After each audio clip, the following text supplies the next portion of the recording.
Hello and welcome in. We're not sure if anyone's watching right now, but whether you're watching live with us or you're watching on the replay, thank you so much for tuning in. We are so excited you are here with us. Please drop us a comment. Let us know you're here and how you're doing today. I am joined by our amazing, fantastic, legendary Dolphins fan, Chris. Welcome to our live stream today. Thanks for having me on, Zach. Of course. And how are you doing today? Not bad. Not bad. Looking forward to talking football. Oh, always. Love talking football. So today we're going to be breaking down some of the coaches and players that are on the hot seat. And if you're watching this, please let us know, who you think is in. But while we're waiting for people to come in, I thought it would be fun to start off with a little bit of a game. That all right with you, Chris? Sure, sounds good. All right, so I'm going to share my screen in uno momentos here. So we're going to share this screen. And we're going over to, I made up this, it's kind of rough, but I just made this up. And we're going to play this game. It's the, whose seat is hottest, okay? And so our categories are boiling hot, probs fired in season. So probably before the season is done, they will be fired. And we're just doing this with coaches for now, I should say. They're oven baked hot, so fired at the end of the season, but it's a slow roast. And hot, but fix it, so they're safe for another year no matter what. And so we're going to go through these gentlemen here. And I should say we're wishing nothing but the best. I love a coach on a hot seat story. These gentlemen are paid well. And they're, in the NFL, they have high expectations for their coaches. And so it's fun to do stuff, but I would never wish anyone to, get fired. So, hopefully these gentlemen can save their jobs, but we're going to go through them here. So, Chris, I'm going to, list off a coach, and I want you to give your thoughts of which of these tiers and maybe why. And we'll get into it. You ready? Sure.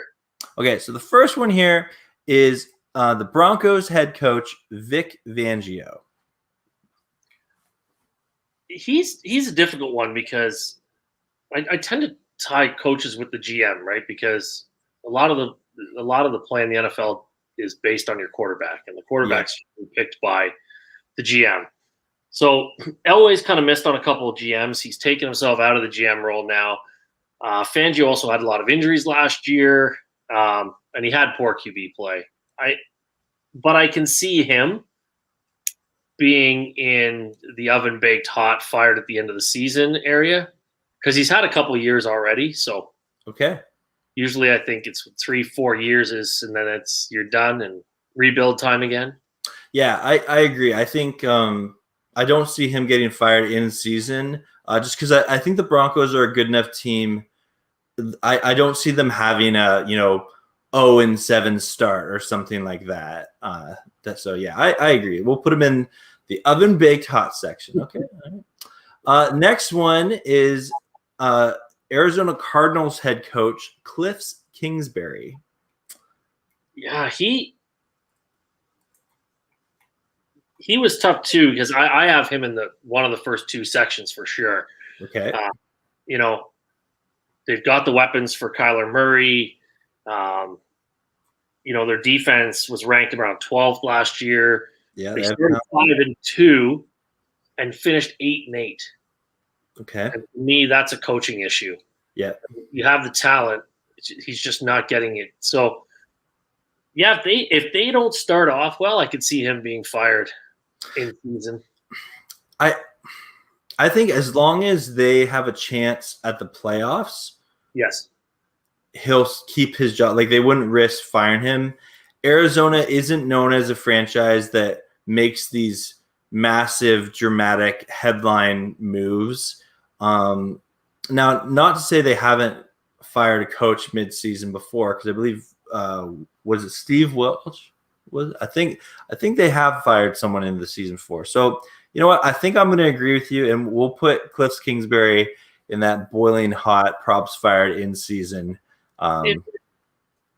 if he if he starts out okay, even 3-3, 4-4, he's not getting fired. He's staying till the end because they got a shot at the playoffs. But if they start out 0-3, 0-4, they might make a move because they have a talented team. Yeah, and they don't want to waste it. And the biggest criticism of their team is coaching. Yeah. And the game this year, right? You've got a 17 game schedule. I think that you can, and there's still an extra playoff team. So I mean, at 0-3, you could still easily make the playoffs. For sure. Yeah. All right. So let's go to Mike McCarthy, the head coach for the Dallas Cowboys. Yeah. I would think that he's in the bottom rung. Yeah. He had 1 year. So they were 1-3 before Prescott got hurt. I'll give you that. But the defense didn't look great. Yeah. But they also drafted 6 defensive players in the first 4 rounds of this year's draft. True. Okay. They recognized that their defense wasn't good. They got some solid defensive players in those rounds. But again, Jerry Jones is a wild card, right? Yeah. He might say, but Mike McCarthy's a good football coach. So I have him in that low tier. I could see him getting another year because, I remember seeing that Prescott injury, and that was horrific. Yeah. Like he's not going to be 100% to start the year. You know what, Chris? I was going to say, he would be in this category here, but hearing you talk, you actually convinced me. You changed my mind. I think that Mike McCarthy is in this category here. Jerry Jones, he doesn't. I don't think he wants to rebuild again, and he knows that consistency is so important in the NFL. So I think he'll have at least one more year to try and turn that team around if they don't have a successful year this year. Yeah, for sure. Mm-hmm. All right, this guy here, Zach Taylor, the head coach for the Cincinnati Bengals. How hot is his seat? See, I think he's in the Mike McCarthy idea. Okay. And the reason why is because they drafted a quarterback number 1 overall, but he got hurt. Okay. So you don't really know what he's done, what he's going to do with that quarterback. And again, I mean, their offensive line was terrible. They had multiple great left tackles sitting there at 5, and they went wide receiver. Right. So therefore, to me, if Burrow's running for his life again, I have a hard time putting that on a coach. Okay. Yeah. To always have extra help. I think my struggle is I believe he's in his 3rd year of coaching now. Right. He is. Yeah, this will be his 3rd year. And he's only won 6 games. The Bengals were bad. Yeah, but I think in today's NFL, a lot of teams are a lot of coaches, if they won 6 games, you think about firing them. But I think I do disagree with you. I don't think the Bengals are a team that would fire mid-season. But I could see him getting fired at the end of the season unless the Bengals unless they take strides to being at least a middle of the road team. I think he is a pretty hot seat. Yeah, you know what? I would agree with you as well. I think at the end of the season, because he's also supposed to be, because they went on that run there for a little bit with the hot up and coming offensive mind guys, right? Mm-hmm. I don't know how many actually have really worked out. Yeah, Matt LaFleur is probably one. It's easy to work out when you have Aaron Rodgers, I think, throwing the football. Yeah. So, I think you're right, because if he doesn't show any creativity, brilliance, because you can scheme around it and hide a couple problems on the offensive line. Mm-hmm. I mean, you can give him help with a tight end, right? You can have just a blocking tight end on the other side. Yeah. Right. And I think you're right. I think that he has a good chance of getting fired at the end of the year if he's. Okay. So you're comfortable we put him in this middle tier here? Yeah. All right. And now this one's going to be interesting here. This is head coach, new first-year head coach, David Culley for the Houston Texans. That poor guy. That's all I can say Yeah. There should be an extra category where it says this guy walked into the worst situation. Yeah. Well, and I feel like for that reason, he might be here, but at the same time, if the Texans front office is just like, you know what, last year was a wash, we want to start total fresh now that we actually have draft capital in 2022. Like, I don't think he gets fired in season. Yeah. But I think there's a chance he gets fired at the end of the season. And if there ever was, I never think a coach should be fired after 1 year. But if there ever was a year just because of circumstance that David Culley might get fired after 1 year, I feel like he's in that unfortunate situation. That is an extremely valid point, is what you made when you said that, okay, at the end of the year, we're just going to start fresh and everybody's gone. Yeah. Right? I can see that as well because, I mean, really, this poor guy doesn't have much to work with. We don't know if Deshaun Watson's playing. Yeah. Yes, J.J. Watt was old, but he's gone. I mean, Taylor's in there. Yeah, it was abandoned ship as fast as possible from Houston, and I mean, O'Brien did the best job messing up a franchise for years to come. Yeah. And I mean, as a Dolphins fan, I'm extremely thankful for it. but yeah, so you know what? I could see him being fired at the end of the year, and because they can start fresh. Okay, right? You know what? I think we're gonna put him here. Yeah. Even though there's definitely a good chance he would go here as well. Yeah. Yeah. Okay, another one. This is probably going to be one of my favorite teams to watch next year. The Chicago Bears head coach Matt Nagy. I love a coach who he's well aware his job is on the line.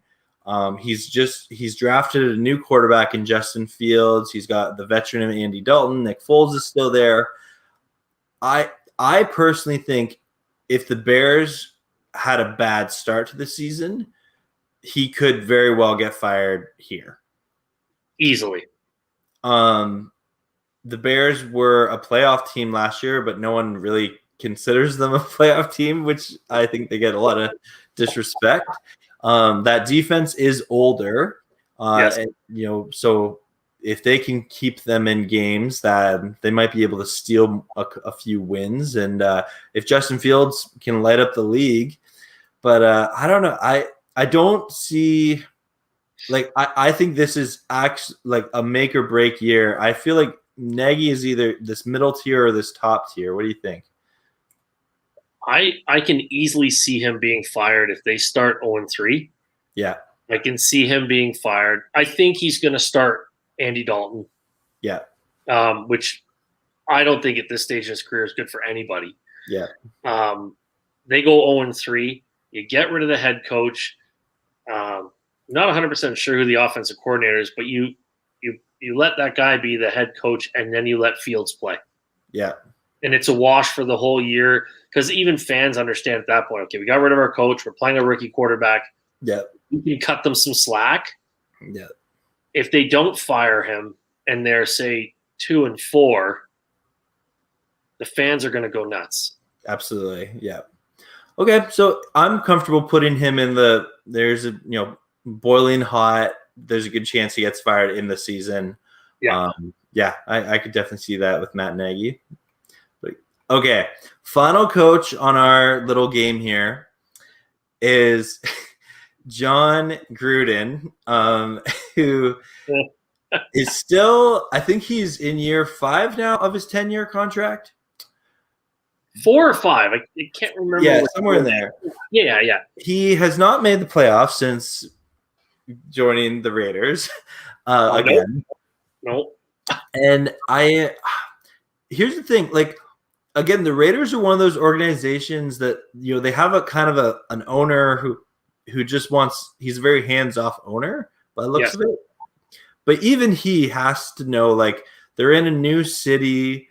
They need to make money because they didn't have fans last year, and I think that fan input in Vegas, Vegas is opening back up. There's going to be lots of people coming to see them play in that new stadium.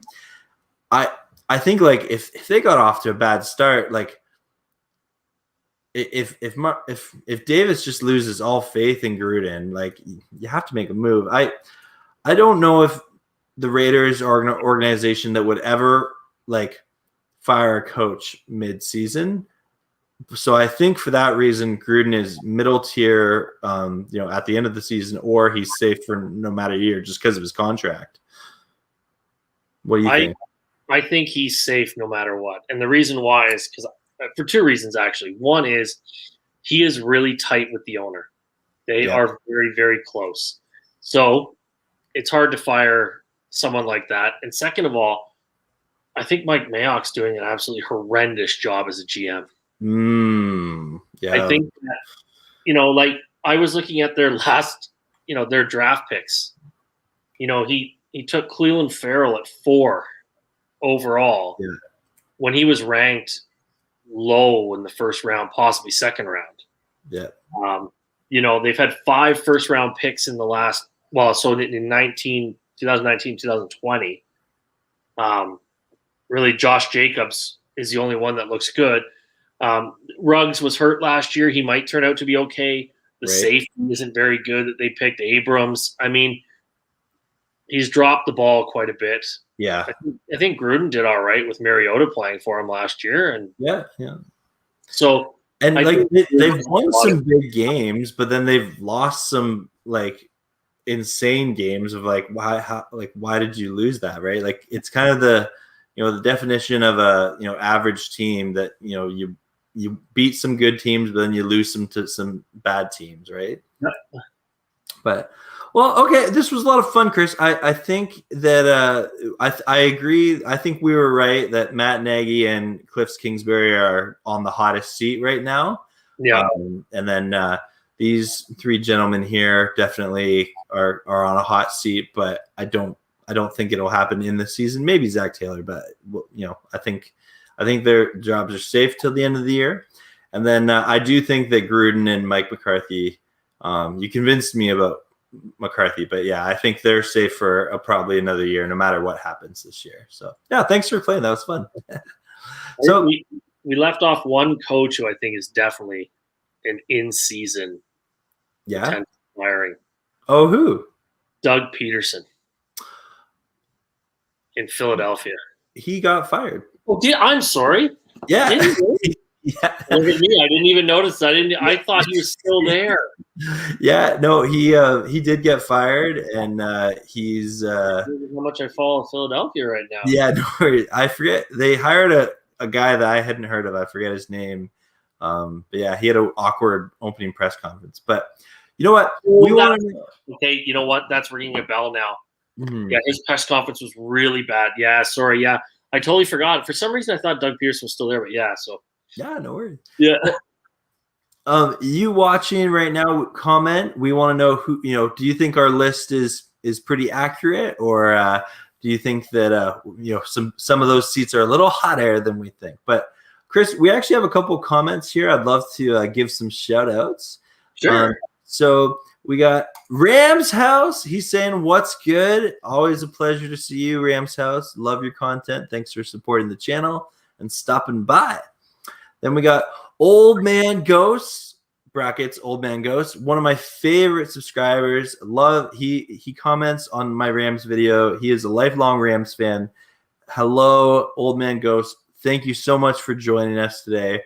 And he also is saying that Gruden has been building a solid team. Okay, interesting, Old Man Ghost. I think there's pieces in Las Vegas for the Raiders, but they're just, I don't know if they're ready to make that jump and be a playoff team. So we'll see. And then we have Steven, is it Crescio? Anyway, hello, Steven. We're so glad you're in the stream today. And he's saying, hey there, Payo Time and Chris. So thank you, everyone who's commenting. That's so exciting. I see by his look, he must be a happy fan right now. Yeah, getting Julio acquisition. Well, So Chris, I was thinking we could actually talk through some of the players that are on the hot seat this year, and I have some notable names if you looked at the thumbnail, Yeah. but I would love to get your take on some of these players here. So the first one I want to talk about because he is a former Ram, and he has a new team this year. He gets paid a lot of money, and his name is Jared Goff, quarterback for the Detroit Lions. What's your take? How important of a year? I know you're a Dolphins fan, so I have a bias, with Goff. But please tell me what is your take for Jared Goff this year? I think he was just part of the deal. Yeah. I don't know if Detroit necessarily wanted him or really, but I don't know if they were close enough to draft one of the top QBs. And so they were, I watched him play against the Dolphins last year, and he looked like a rookie in his very first game. That defense had him so confused. Yeah. He was so clueless as to what was going on out there. I was actually shocked because I'd seen it with Sam Bradford. Yeah. He looked the same way, but Jared Goff, I think, is not long for the league, or he might be one of those backups. He just goes into backup somewhere. I can't see him being, because his contract's up after this year, is it not, or is it 2 more years? It gets significantly more like manageable. Yeah, but he still technically has, I believe, 2 years left with the Lions on his deal. But I don't think his guarantee money and his cap hits too much next year to get out. Yeah, correct. Yeah, if the Lions want to move on from him next year, they can do so quite easily. And like this year, the Rams are playing Goff more than we're paying Stafford. Yeah, that's really sad. Yeah. Yeah, no, I can't see him lasting long. And I think, Goff just needs so much to succeed. Like, he needs capable wide receivers that can, get open. He's not going to throw his receivers open. He needs a running game that he can, use play action pass. He needs a clean pocket. Yeah. And sometimes he, credit to him, he can roll out to his right and make some plays happen at times. But at the same time, he's not a quarterback that's this electrifying talent that's, that defensive coordinators lose sleep over. And the reality is, I've said this numerous times, he has great arm talent, but his football IQ is not on the same level as, your superstar NFL quarterbacks. And it's what you have to have. You have to have both, really. Yeah. But I mean, if your IQ is that good, you can even lose some in the arm. Yeah. Because you can outsmart people. But I was so unimpressed with him. Yeah. Watching that game last year, I was a bit in shock that he had been playing for that many years, right? Yeah. Well, and the stat that I talk about here and there is, so people don't realize, Goff had either a fumble or interception in every game last year for the Rams, and then in four of the Rams losses last year, those games Goff had multiple turnovers in those games. And so I always say, 4 of those losses you can pin on Goff a lot. Yeah, and you can't. That's unacceptable, right? That's turnovers. Turnovers are huge in football, right? That can easily lose you a game. So I'll be really interested. I do think the Lions not drafting a quarterback in the draft, like in the first round or in the later rounds, does give some. I do think that shows that the coaching staff is like, you know what? Here's your shot. Shoot it. Because he's 26. He's still young. And so I believe the Lions, they have enough people in their organization that believe in Goff to take another step forward, that he's definitely given the opportunity. But I do think this is probably the make or break year for him in his career. And if it doesn't work out with the Lions, he'll turn into kind of like a Joe Flacco journeyman quarterback at this point in his career.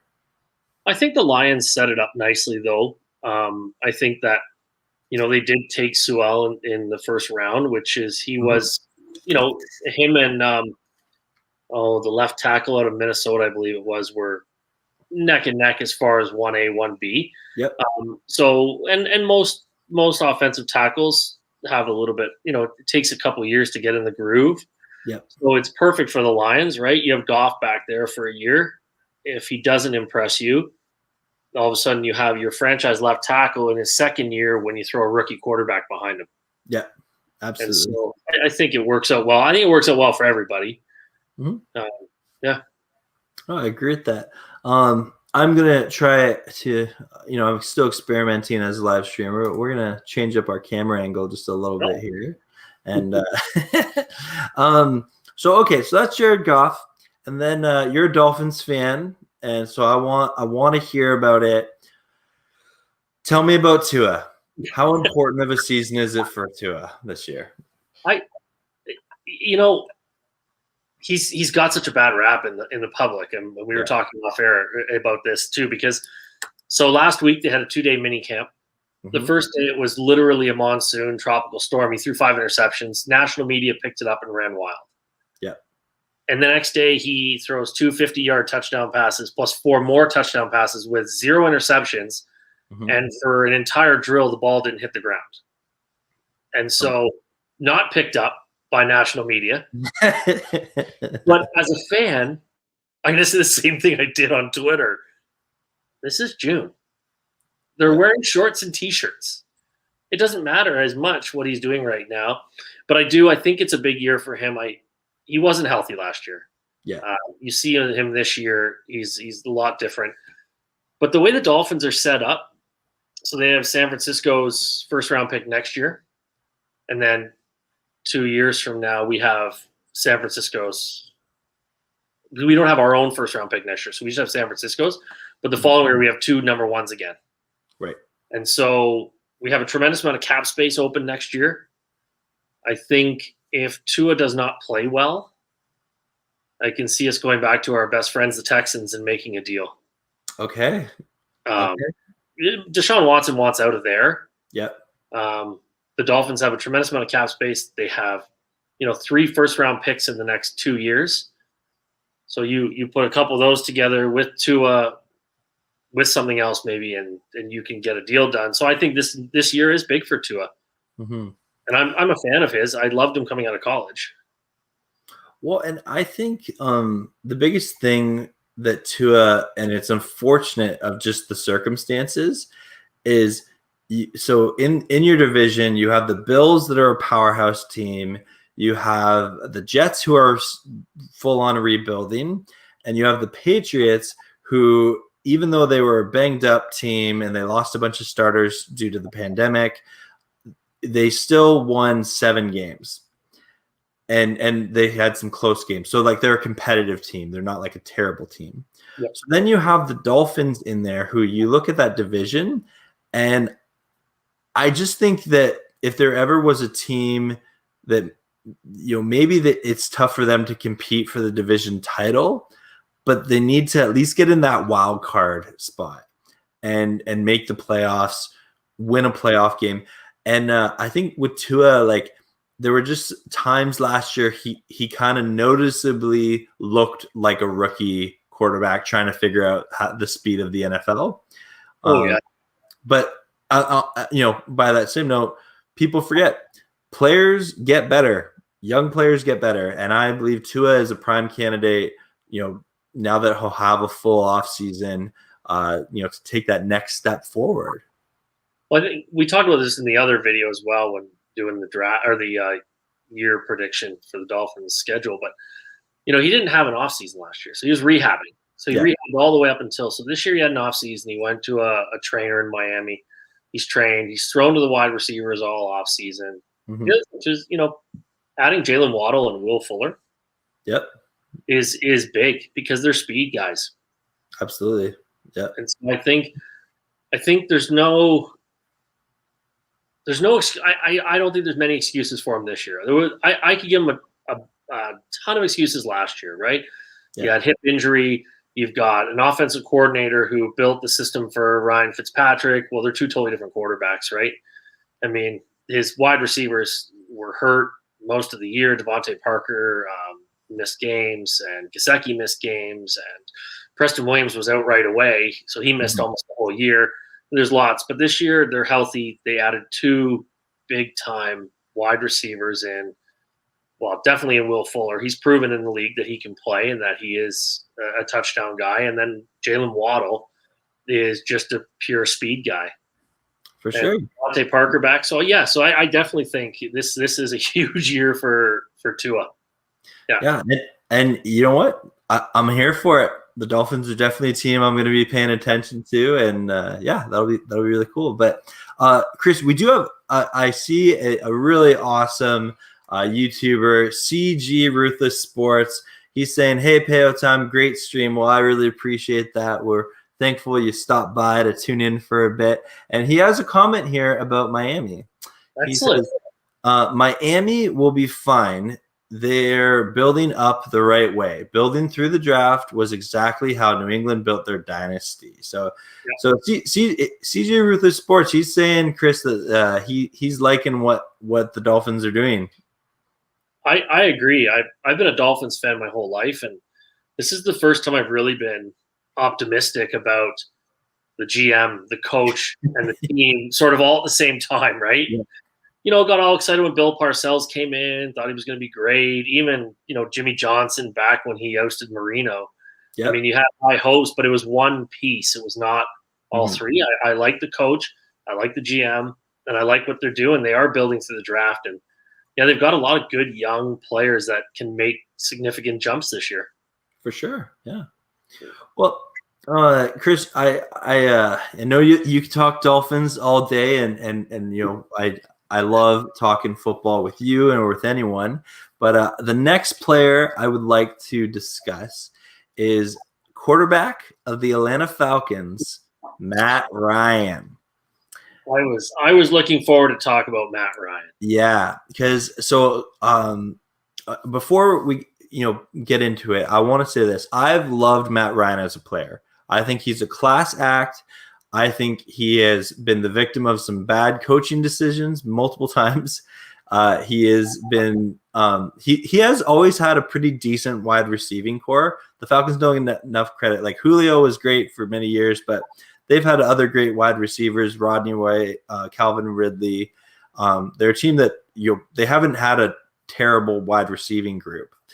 And I was really perplexed by them taking Pitts in the draft. I think it was the right pick, but I'm curious to see now that Julio's gone, is the expectation for Pitts to come in and fill that spot?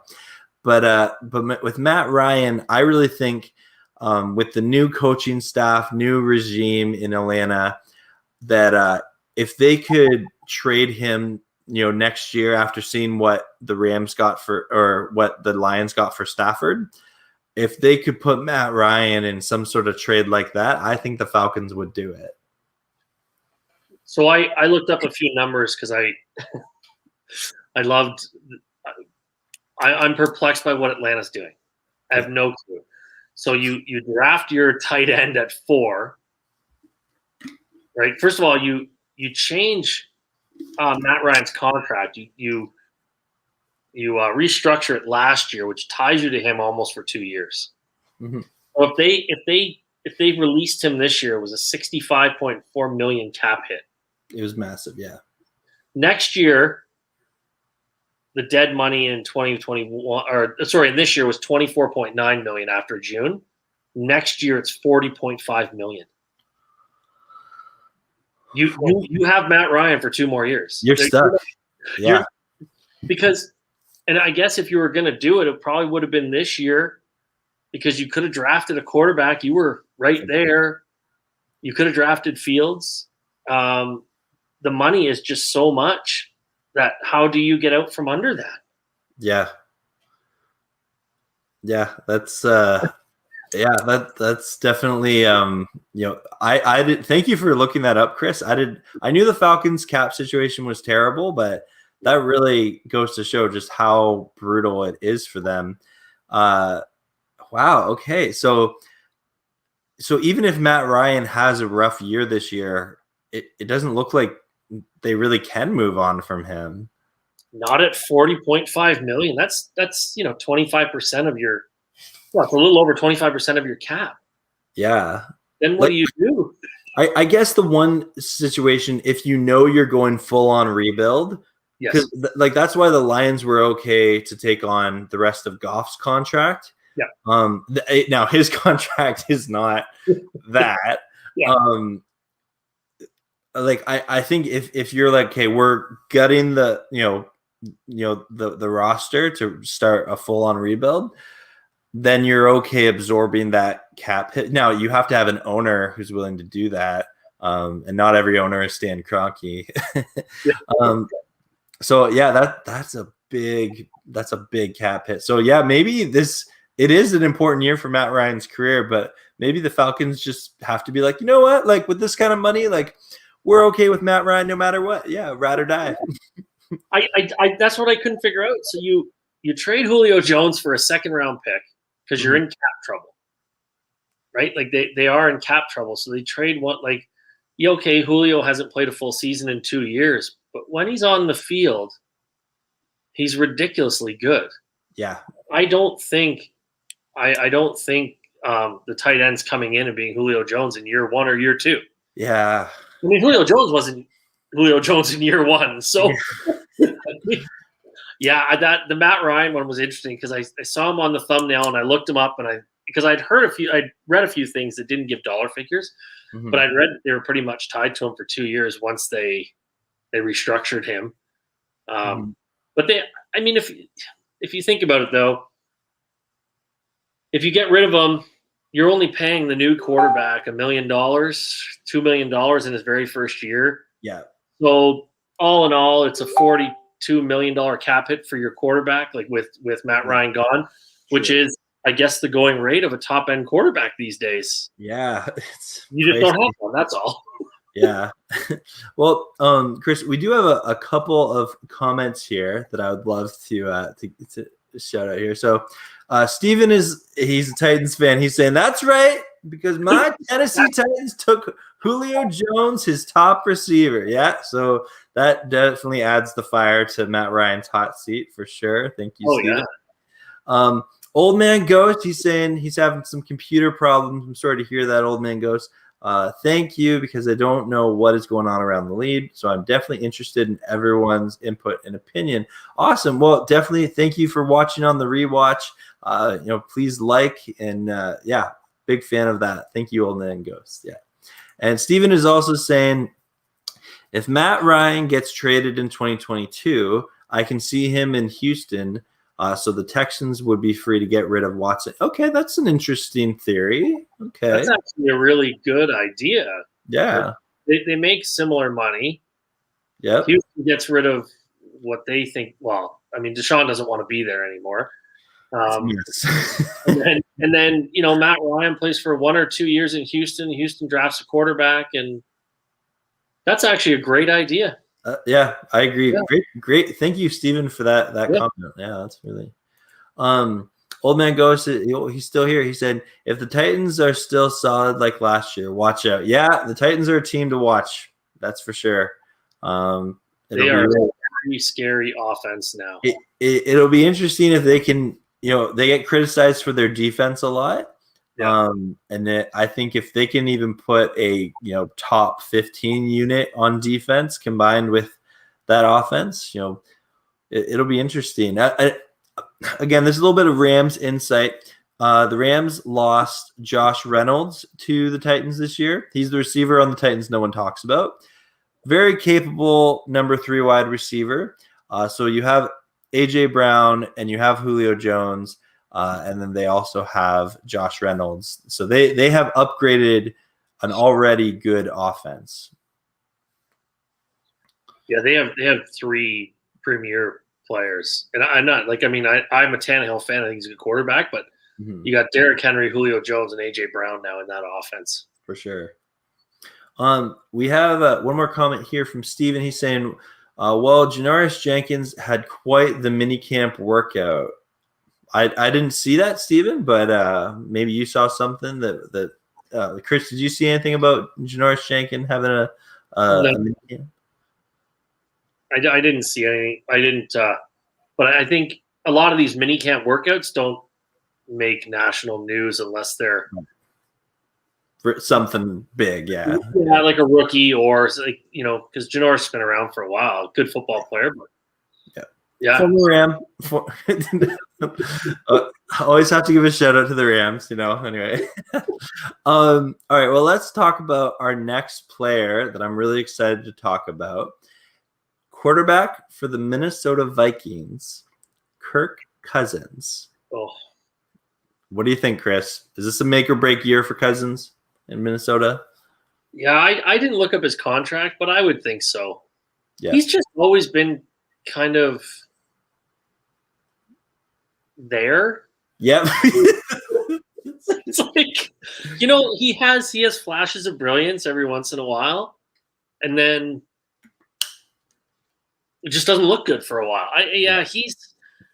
He's one of those quarterbacks that I just consider to be average. I don't know if you would have to have the most incredible defense to win with him. Yeah. So, Chris, buckle in. I'm going to rant a little bit here. Okay. Yeah. And this is my own personal opinion. I think Kirk Cousins, this is the most important year of his career. I think he has an excellent wide receivers in Adam Thielen and Justin Jefferson. For sure. He has a phenomenal running back in Dalvin Cook. Yeah. He has an O-line that may not be, top tier, but very capable. He has Mike Zimmer as a head coach who has proved to be a competent football mind and a coach that definitely isn't, he's not like someone you're taking a risk on. Like, he's a good coach. Yep. And last year was the worst defense in Mike Zimmer's career. They had some injuries, things like that. But I personally think the Vikings are a dark horse team in the NFC to make the playoffs. If Aaron Rodgers does not play for the Packers, I think there is no excuse for Kirk Cousins. He needs to win the division because you have the Bears that have Dalton and Justin Fields as rookie quarterbacks. You have Jared Goff and the Lions, and then you're potentially having Jordan Love and the Packers. And I say this again, I believe Aaron Rodgers is just one of those quarterbacks that makes his team better. Like, if Aaron Rodgers does not play, the Packers are a significantly worse team. I agree. I think the Packers win maybe 5 games. Yeah. So all that being said, Kirk Cousins, if you ever somehow see this, you got to show up, man. Like, you've been on the hot seat your whole career. You just seem to enjoy it. I don't know. like I feel like every year for the past 5 years, it's been like, do you think Cousins is there another year? Yeah. I literally have had this conversation every year with someone.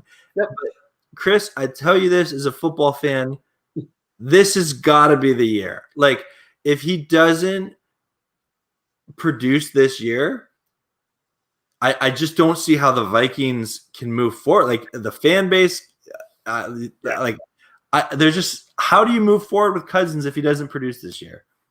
No clue. But the thing is with him is, like I said, like, he shows flashes of brilliance where you think, wow, he could be a really, really good quarterback. Yeah. It's just not consistent. And you're right. Like, he's got one of the best running backs in the NFL on his team. Yeah. Adam Thielen and Justin Jefferson are phenomenal wide receivers. Phenomenal. Like, most teams would kill for 2 guys like that. Yeah, they're both legit bona fide number 1 wide receivers. That's right. Yeah. Yes. So you're throwing at 2 number 1s. You have arguably a top 3, top 5 running back in the NFL. Yep. He does everything. Everything. And so therefore, yeah, I agree. I think Kirk Cousins is he's out of excuses and time, and he needs to do well. And if Aaron Rodgers, for some reason, does not play for the Green Bay Packers, realistically, that division is, like, I don't see how the Minnesota Vikings don't win the division. Yeah. And if they don't, I think you have to strongly consider like firing, Zimmer, or like you at least have to move on from Cousins. At the very least. Yeah. Like if they like Zimmer as a head coach, the quarterback will go. Yeah, absolutely. And you try to find someone, or you draft someone. The problem with them is that I guess Thielen's not too old. Neither is Jefferson, and neither is Cook. So really, I mean, you bring in a rookie quarterback. If they get a very high draft pick, then they're set up nicely because the rookie will be good in a couple of years. Yep. No, I agree. We have a little comment here from Steven. And Steven, we really appreciate you watching us live here. He's saying, I don't think Vikings are going to hit the panic button on Kirk Cousins if Aaron Rodgers keeps up the holdup. Okay, yeah. Steven, I agree with that comment, where I believe you're saying, if I interpret this correctly, that if Rodgers doesn't play, you don't want to hit the panic button on Cousins because he probably gives you your best shot to win the division. But I think what Chris and I are saying is there's just no excuse to not win the division if Aaron Rodgers doesn't play. We know the Lions aren't a good football team. Yeah. And I don't see the Bears being especially good either. Their quarterback situation is just a bit of a mess. And I mean, really, you go back to that draft and you trade up to get Mitch Trubisky with, Deshaun Watson, who just came off a national championship, sitting there, and also, Patrick Mahomes. But Patrick Mahomes wasn't the same player as in the NFL. Yeah. But at least, you just watched Deshaun Watson beat an Alabama team in the national championship, and you traded up for North Carolina's Mitch Trubisky. Yep. so they're in trouble too, right? And then like I said, if Aaron Rodgers doesn't play, the Green Bay Packers they're in a lot of trouble. Well, okay, I'm gonna play this what if scenario here. Okay, so if Rodgers doesn't play and Kirk Cousins stinks up a storm, is there a legitimate chance that the Lions or the Bears win this division next year? At 5 wins. Yeah, 5 wins. Okay, maybe not. But it's crazy to think about, and we laugh about it. But it wouldn't take a lot, right? If Cousins keeps on just throwing unfortunate picks at unfortunate times, or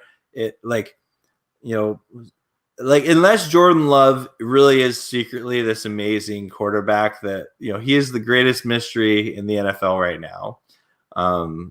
It doesn't sound like it from people in Green Bay, but. But again, it's June, as you said before, but to it, right?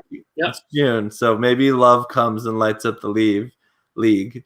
I think it's so funny that the Vikings have been stuck in this state of mediocrity with Cousins. I mean, because they went to the NFC Championship game with Case Keenum. They moved on from him to sign Kirk Cousins to a huge contract.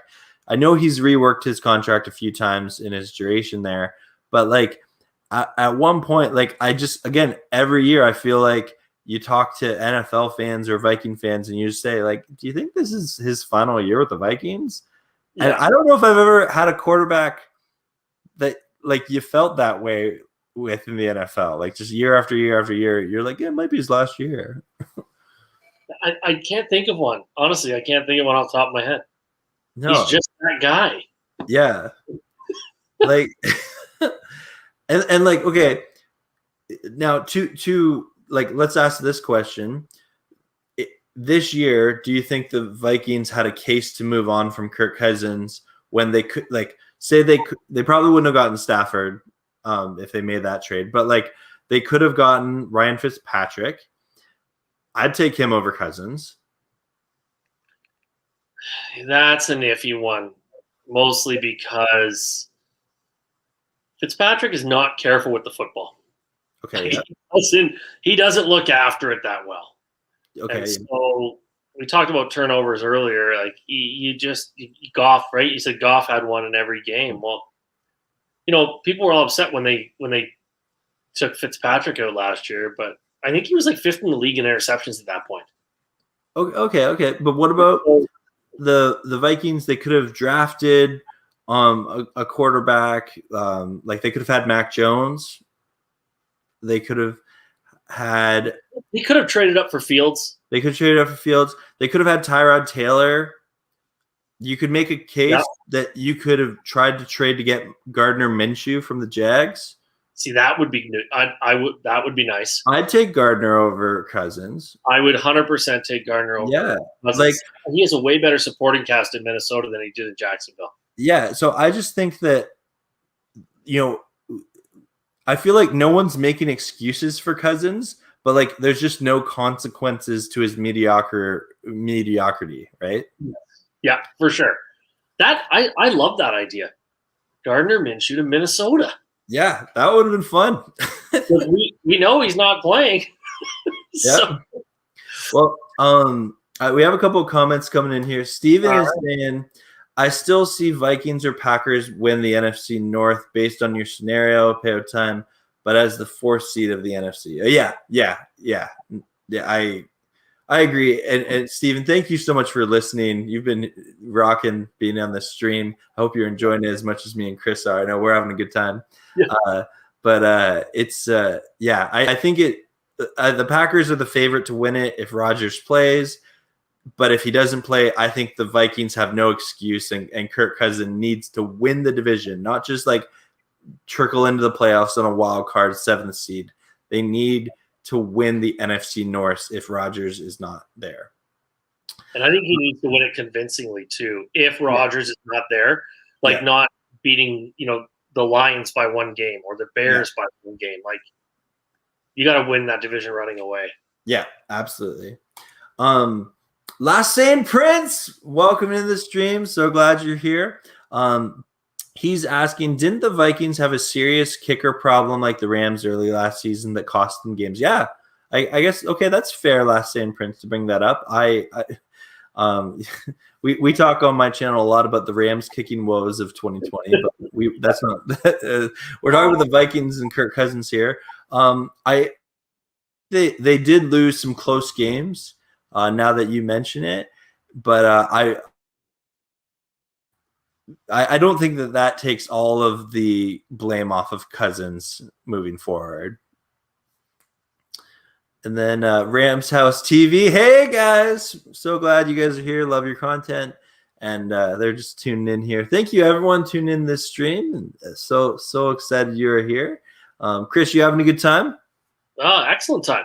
It's always good talking football. Always love talking. Which players. It's always good. Yeah, love talking football. Love talking football. And if you guys that are watching at home, if you have any players you want to talk about in this stream, please comment them in the chat and with them. And we have a couple other players that we will be talking about here. Just you give me one moment here. I had a list that I want. I'm trying to become more organized as a YouTuber. Which has its challenges some days. I noticed that in the Move series, you started having a pen and paper, so you remember who wins, who loses. Yeah. Yeah. So yes, we had so I should have brought this up ahead of time here. Where are my Google Docs here? Yes. Okay. Okay. We've talked about our coaches. We think that the ones that are on the hottest seat are definitely Matt Nagy and Cliff Kingsbury. We've talked about that are on the hot seat going into this year, but we have not talked a lot about some other positions. And I had a list here of 6 players. This is me being organized. Right. Chris, are there any players off the top of your head that you think are on the hot seat? There's two. One, well, I'm curious to get your take on one, Okay. and one is the quarterback of the New England Patriots, Cam Newton. Yes, he was on my list. Yes, that is correct. Cam Newton. Yes. Okay, here we are. Yes. So Cam Newton. I think he is on a very, very hot seat. I think that the Cam Newton, the reason why he stayed with the Patriots, or the Patriots knew they were going to draft a young QB, but because they still want to win, they didn't want to take the risk of having an unproven rookie QB without having that veteran presence. And they saw enough from Cam last year that they think they can win with Cam. And it'll be interesting to see. I don't think Cam Newton can play the style of game that he wants to play just because of the age that he's become, and that Father Time has unfortunately taken away some of his burst of speed that he used to have. And the style that Cam likes to play is tough for him to play. He can still sling it. Like he's not a slouch quarterback, but I don't think that. I think this will be Cam's final year in New England. Yep. I think this. I don't think he's at a point where no team would sign him. But again, he'll kind of go the way of Joe Flacco, of that seasoned veteran past his prime, who can contribute to an NFL offense. I'm interested to see if they switch to the rookie that fast, or if they just sort of want to let him sit for a year, sacrifice this year, and see what happens. Mm-hmm. I have read reports that Patricia came back because he's being groomed to be the head coach.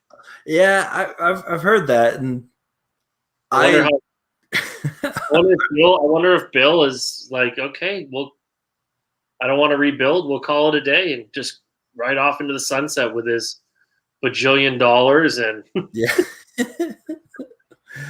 So, yeah, I don't know. I still think the Patriots are a team that's set for a couple of years of mediocrity, unless Mac Jones really is the next coming of Tom Brady, which I don't think he is.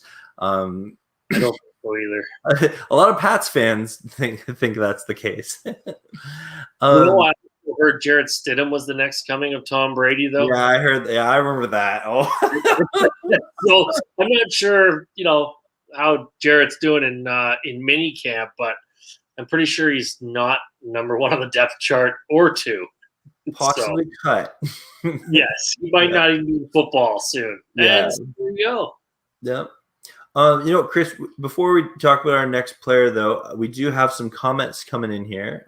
So Last Saying Prince, he's saying, I keep seeing videos that the Rams don't have depth. They have been drafting for depth since McVay became coach. And Last Saying Prince, thank you for your comment. I agree with you. I say this all the time. People forget players get better. Young players get better. They're in a system. And the Rams, I would say they have more depth this year than they did last year. I've heard that criticism of the Rams, team, that it's a top-heavy team, and I think last year that was a very valid criticism. But this year, I think we have a lot of players that are in their second and third year. We're the youngest roster in all of football, with the average age of 24 and a half years old, and I think that we're definitely set up to be a team that we have lots of guys that can come in and play at a high level. But thank you for your comment. And we have Steven. He's still rocking it. Thank you, Steven. Thank you so much for tuning in, man. You're awesome. He's saying Rashaan Evans could be at risk because he hasn't done much for the Titans. Oh, interesting. This is a great perspective. And this is his final chance because the Titans didn't take his fifth-year option. Ooh, interesting. I have to be honest, the name doesn't – I've heard it before. I'm not sure what position Evans played. Chris, do you know? I believe, yeah, linebacker. I think he was taken from Alabama as well. Okay. Yeah, because I remember him coming out of college thinking he was going to be really good. Okay, interesting. So I appreciate that, Steven, from a Titans fan perspective. That's who the Titans get a lot of hype, but they have some players that are on the hot seat. Oh, this was the next player I wanted to talk about.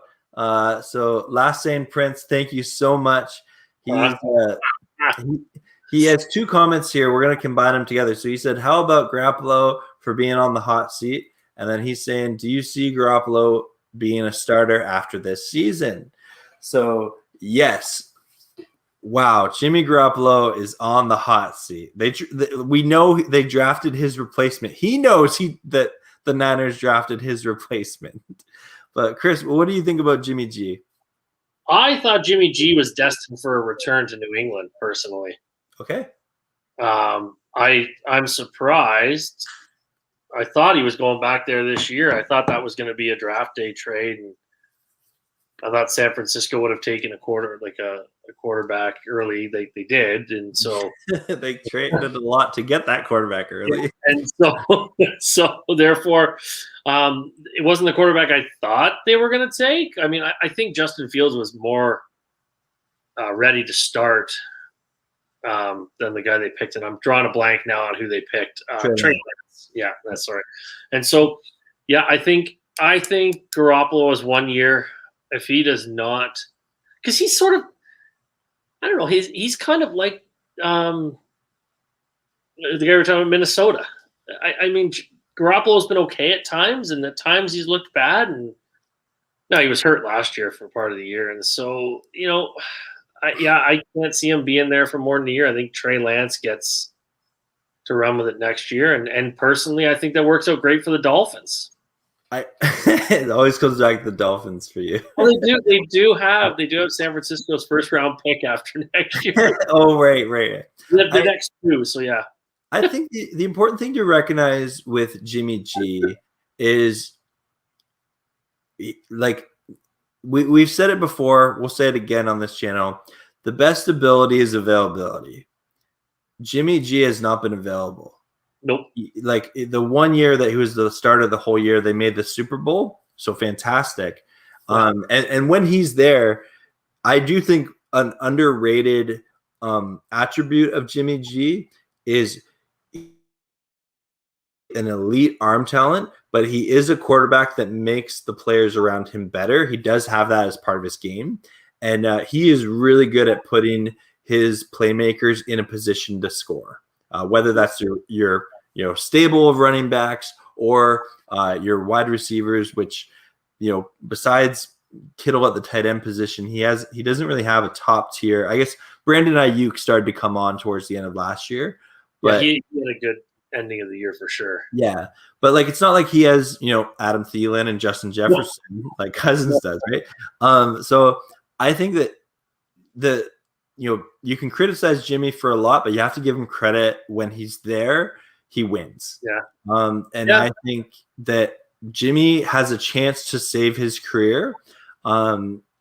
If he wins a lot this year, I think that even when the Niners make that transition, I think it'll be. Do you remember when Alex Smith was with the Chiefs? Yes. And he played well. He played really well. But they moved on from him for Mahomes, and that was obviously the right decision. Right. I think there's a chance this is the same scenario where Trey Lance, he sits for a year behind Jimmy G, but then they move on from Jimmy. But Alex went and he played with Washington, and I think that Jimmy G could have that same opportunity to be a starter at another team. But again, the health is the biggest question mark with him, and if he gets injured again, maybe his playing days are numbered. They could be.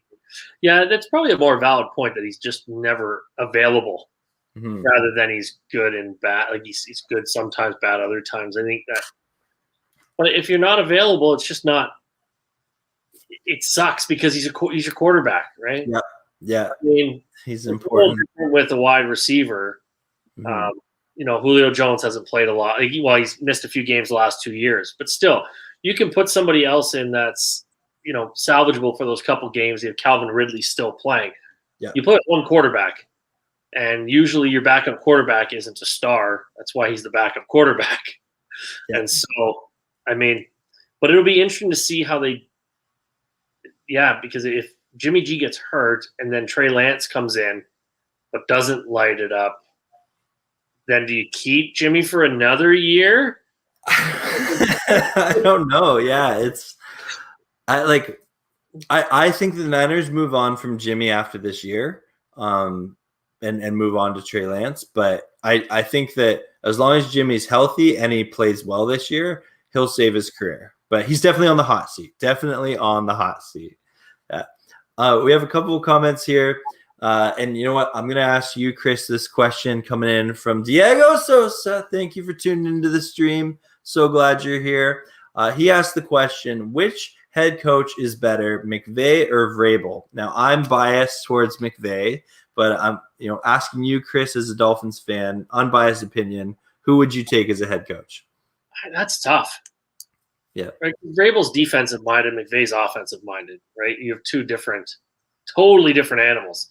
I mean, you guys are lucky in Los Angeles. You have Aaron Donald, who literally makes he's worth about 4 guys on defense.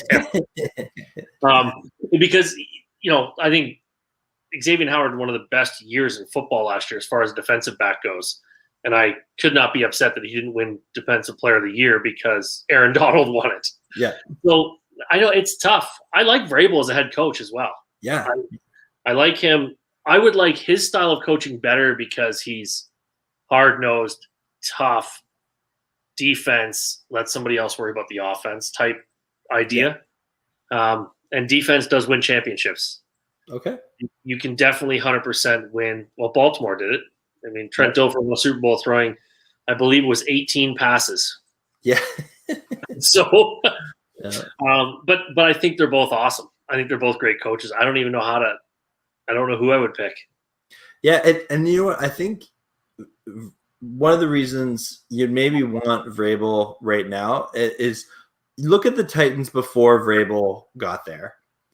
It was a mess of an organization, right? Like a lot of mediocrity and down years. There was the Jake Locker experiment that didn't go their way. And I remember Kyle Brandt had a very famous epic rant on Good Morning Football about how he couldn't name a single player from the Titans team. And that was the year that Mike Vrabel started there. And you definitely can name some players now, right? Like this is, I think, name a couple later. Yeah, you have Derrick Henry, who has emerged as one of the best running backs in football.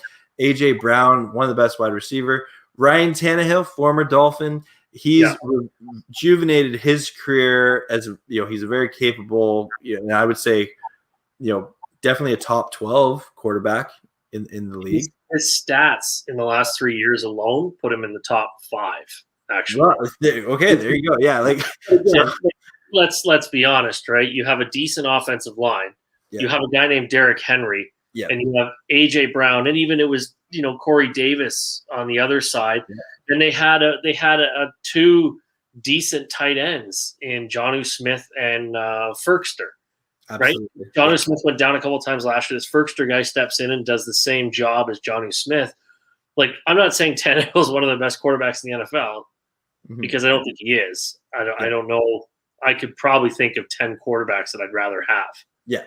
But statistically, he's top 3 in the NFL in the last 3 years. But that's because of the team around him. I mean, so you put 8 guys in the box to stop Derrick Henry. Well, now you have 1 wide receiver in single coverage or 2 wide receivers in single coverage. And that's why I think Tennessee has a good chance to make the Super Bowl this year, to come out of the AFC, because I think they can easily compete now with the offense in Buffalo and the offense in Kansas City. Yeah. And if Cole Beasley does not play this year for Buffalo, that offense takes a step back. For sure. And so they're that Tennessee team is stacked on the opposite side. Yeah. And now I I want to respect this. Vrabel's a great coach, but Sean McVay, I love him as a coach. He's still a young coach, and you can't he's an offensive mastermind, but people won't give him credit. He is ridiculously good at putting other coaches in a position to succeed. That's why his coaching staff gets gutted every year to other organizations to be offensive coordinators, defensive coordinators, and head coaches. And it's because McVay he's really good at putting his coaches in a place to succeed and his players. And I think at an organizational level, McVay is one of the best coaches. And I say that very biased as a Rams fan, but also as a football fan. He's just a guy who gets it. He knows what it takes to win in the league. And every year since he's been here, it's been we're trying to win this year. Yes. And I love that mentality of McVay. I think that you can criticize him like any coach. You can criticize every coach for sure. But McVay is a great learner. He's a student of the game and a student of what other teams are doing around the league. And I wouldn't. There's no other coach I'd rather have of my team than Sean McVay. I think he's an amazing coach. I think the point that you made is that he allows people to do, so he's allowing his defensive coaches to take the defense of reins, right? Because he knows that's not his strength. Yeah. So he is probably very hands-on micromanaging that offense because that is his strengths, right? Yeah. I know you have to have your offensive coordinator, but I don't know who exactly is the offensive coordinator there or not, right? Because sometimes they're just a figurehead. I mean, I think in Indianapolis for years, Peyton Manning was the offensive coordinator, and whoever was there was just there as because he didn't have one. There to earn a paycheck and offer support. Yeah, and I think that's huge as a NFL coach to not let your ego get involved, micromanage everything, and allow coaches to evolve and get better because your team will. Right, like you look at certain coaching trees and they have been extremely successful. Yeah, I don't know one coach out of New England that's been successful outside of New England. Yep. Well, I mean, there might be one now. He's in Miami. Like Flores seems like he's a good coach because he hasn't he went from no wins to 6 wins to 10 wins. Yeah. And so he's on the upward swing, but you don't know. We don't know what he's going to be like. So that's a very interesting question. Yeah. So I'll take both. Yeah. Just form a super coaching team. Well, Chris, we have a couple of comments here that I want to just give some shout outs here. So JH Sports, hello, a Bears fan. He's got a great YouTube channel. Hello, welcome to the stream. So glad you tuned in. And then we got us.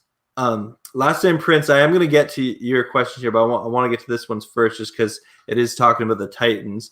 And he's saying Steven's saying Titans got the players. But let's hope Todd Downing does better with Vrabel, better than Del Rio. Also, the DC is rookie DC Shane Bowen, who will have Jim Schwartz helping him out. Okay, interesting. Thank you, Steven, for that insight into the Titans. And again, I don't follow the Titans a ton. Like obviously the Julio trade made tons of headlines.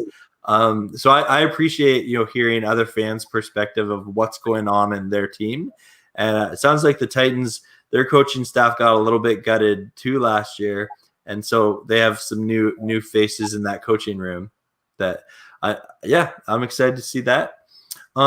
So we have here Last Sane Prince is saying, any thoughts on Matt Ryan after this year? So Last Sane Prince, we did talk about this earlier on in the stream that this is a make or break year for Matt Ryan, but due to the Falcons cap situation, they're really stuck with them for 2 more years. Because Chris, what was that number of what would be the cap hit even if they got rid of him next year? So in 2021, his cap it's $24.9 million. In 2022, his cap is dead money is 40.5. Sorry, that's just dead money.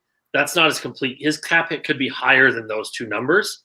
Wow. I just saw dead money. Like his cap hit this year in total, if they had gotten rid of him, was $65.4 million. Yeah, so you can't get rid of him with that kind of dead money hit. Yeah, I think Matt Ryan's sticking around for a little while in Atlanta, which yeah, they're and a mess now. to Matt Ryan's credit, he is not the biggest problem in Atlanta.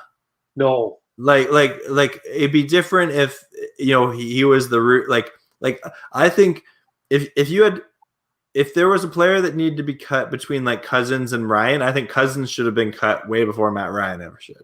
Oh, for sure.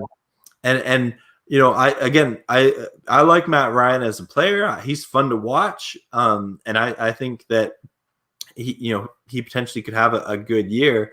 But I think as long as Matt Ryan is healthy, and he's been relatively healthy his career, I think he's a guy that will always find work in the NFL. And he kind of might turn into the next Alex Smith that would just kind of go to the team that needs a starter caliber quarterback that's like a bridge quarterback player, like Fitzpatrick has been, and so if he were to move on from the Falcons for that. But yeah, with that kind of money tied up in your quarterback, the Falcons, they can't move on from him even if they wanted to. No, I think the best case scenario, like if Kyle Pitts, I know he was dominant in college, and I think most teams wanted him. As a Dolphins fan, if he was sitting there at 5, pick at 5 or 6, I can't remember now. Yeah, they must 6. Sorry, we picked at 6. Yeah. Yeah, I would have taken him for sure. Yeah. Because he was they call him a unicorn, right? Like he's kind of an interesting breed of football player in the sense that he's not necessarily a tight end, but he's more in the Calvin Johnson type mold, right? Yeah. But if that doesn't translate to the NFL, Atlanta's in a lot of trouble. Absolutely. Yeah. Like I can definitely see them taking a quarter, like, because they will be picking high this year. Yeah. If Kyle Pitts doesn't turn out well, they're going to be picking high because you have Calvin Ridley, but you double team him. I don't know who's running the ball for them anymore. So your offense is a bit of in shambles then. Yeah. So I can't remember who they have as a running back. So yeah. Like you take quarterback next year, Matt Ryan plays again next year, and then you let the rookie start. So he's definitely on the hot seat, that's for sure. But his money helps cool him down a little bit, I guess. So we have a couple of great questions here from Last St. Prince, but I want to ask this one first because it was actually on my my next list of players that I really wanted to talk about. He asked, Odell Beckham Jr. has to be on the hot seat this year with his pay and injury history. So, yeah, he's with the Browns. He's had a couple of good games and good plays with the Browns. But, yeah, with his injuries from last year and the Browns did well without him, he's definitely a player on the hot seat. But, Chris, so I struggle to say this. Does your team get better if Odell Beckham Jr. is not on your team? The Cleveland Browns did. The Cleveland Browns did a lot better without Odell Beckham. But it shouldn't be that way. Like, he's a talented wide receiver. Yes, but I think he's one of those talented wide receivers that has as much talent as he has. Mm-hmm. His ego dwarfs his talent. Yeah. And so you have to have. So we're going to go back to the Tennessee Titans again. You have to have a guy like Julio Jones. Mm-hmm. Like, did you see why he picked the number he picked? No. Like, he had a whole explanation on why he picked this number, right? So Brown offered him 11, and he said, no, I'm going to pick number 2. And so it was because you got to cover one of us. You can't cover both. A.J. Brown or me. There's 2 wide receivers, right? 2 times 11 is 22. You got to cover Derrick Henry, right? So this guy's a team player. Yeah. This guy isn't worried about the stats, the personal stats. This guy just wants to win, right? Yeah. Odell seems more of the type. The Giants never won with him, but they won a Super Bowl before him. Yep. With wide receivers, we probably couldn't even mention now, except for Tyree, because David Tyree with the helmet catch, right? That's kind of infamous. But he goes to Cleveland. Well, they already have Juice there, who's a phenomenal wide receiver, but there's only so many balls that can be thrown, and if he's not okay with that, that's why they got better as a team. Absolutely, they ran the ball a lot more. Wide receivers are willing to allow, like Nick Chubb is an unbelievable running back. Yeah. And then you have Kareem Hunt there as well. I mean, from a team that doesn't have one great running back, like I would take either of those guys. And then you have I'm a huge Jarvis Landry fan. I think that his attitude is okay. Gase ran him out of town, and I didn't like it because he's a great wide receiver. Mm-hmm. So they are a better team without him. Yeah. Okay. So he's definitely on the hot seat. I think if he I think he might, if he's healthy all year, he'll maybe have like one of those 400 to 500 yards receiving, and a couple of touchdowns, and then he'll kind of go the way of a journeyman wide receiver to end off his career. I think he's too much of a name and has too much talent to just like, I don't see his playing days being done, but I don't see a scenario where he's completely out of the NFL yet. No, not a chance. I think there'll be too many teams that think they can revive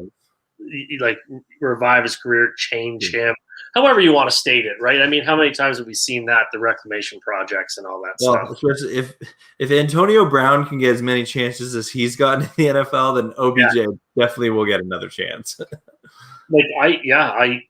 If he could just be a team player, mm-hmm. the Browns would be an offensive nightmare as well. Yep. Yeah. We have a question here from Diego Sosa. Again, I really like this. Who will win comeback player of the year, Prescott or Barkley? That's a really great question. I have to think about that myself. Both have the opportunity to be fantastic comeback of the players of the year award. What do you think, Chris? Do you have an opinion on this? I think that Barkley coming off the ACL, well, I don't know if you remember, Adrian Peterson came off the ACL, mm-hmm. and I'm pretty sure he won Offensive Player of the Year. He did, yeah. I think he rushed for almost 2,000 yards that year. He was 6 yards shy of Eric Dickerson's record. Yeah. And so there's precedence for Barkley doing it. Mm-hmm. Prescott, he's got weapons there in Dallas, the offensive line, what they do. That's a really tough question. I lean towards Prescott just because it's Dallas. Now, the Giants get a lot of media hype too, but I think Prescott just has a better team around him than Barkley does with the Giants.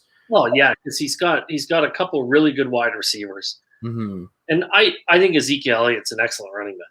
Right? He's the ground and pound kind of guy, and I mean, so you can take pressure off Prescott, right, in certain game situations, which will elevate him for his comeback player of the year because he'll look better.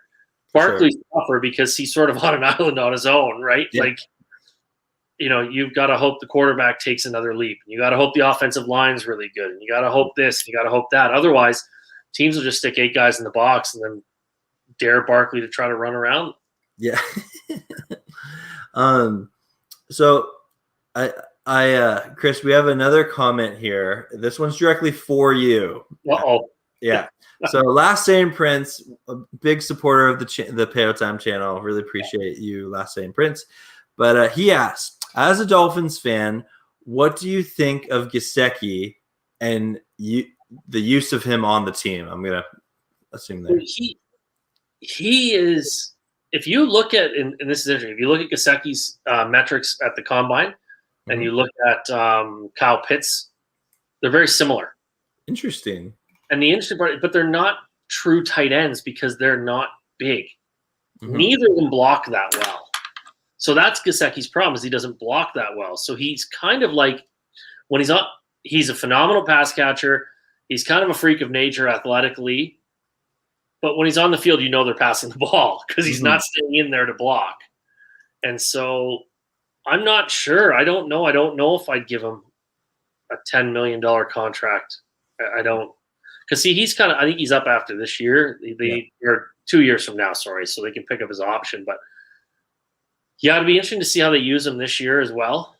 I mean, he made some phenomenal catches last year, and he did some great things. He's just not a true tight end, and the Dolphins drafted a true tight end in the 3rd round, right? So, yeah. Well, Chris, there's 2 more players I would love to talk about. All right. And the first one, I know you're going to be fascinated with this one here. He got traded to a new team. He went from a very bad situation to I wonder what this is situation. Can you guess what player I'm thinking of? No, not off the top of my head. No. Quarterback of the Carolina Panthers, Sam Darnold. Okay. I am really curious to know what is your opinion? You've seen him with the Jets. He as a former victim of having Adam Gase as a coach, you can maybe empathize with Darnold a little bit.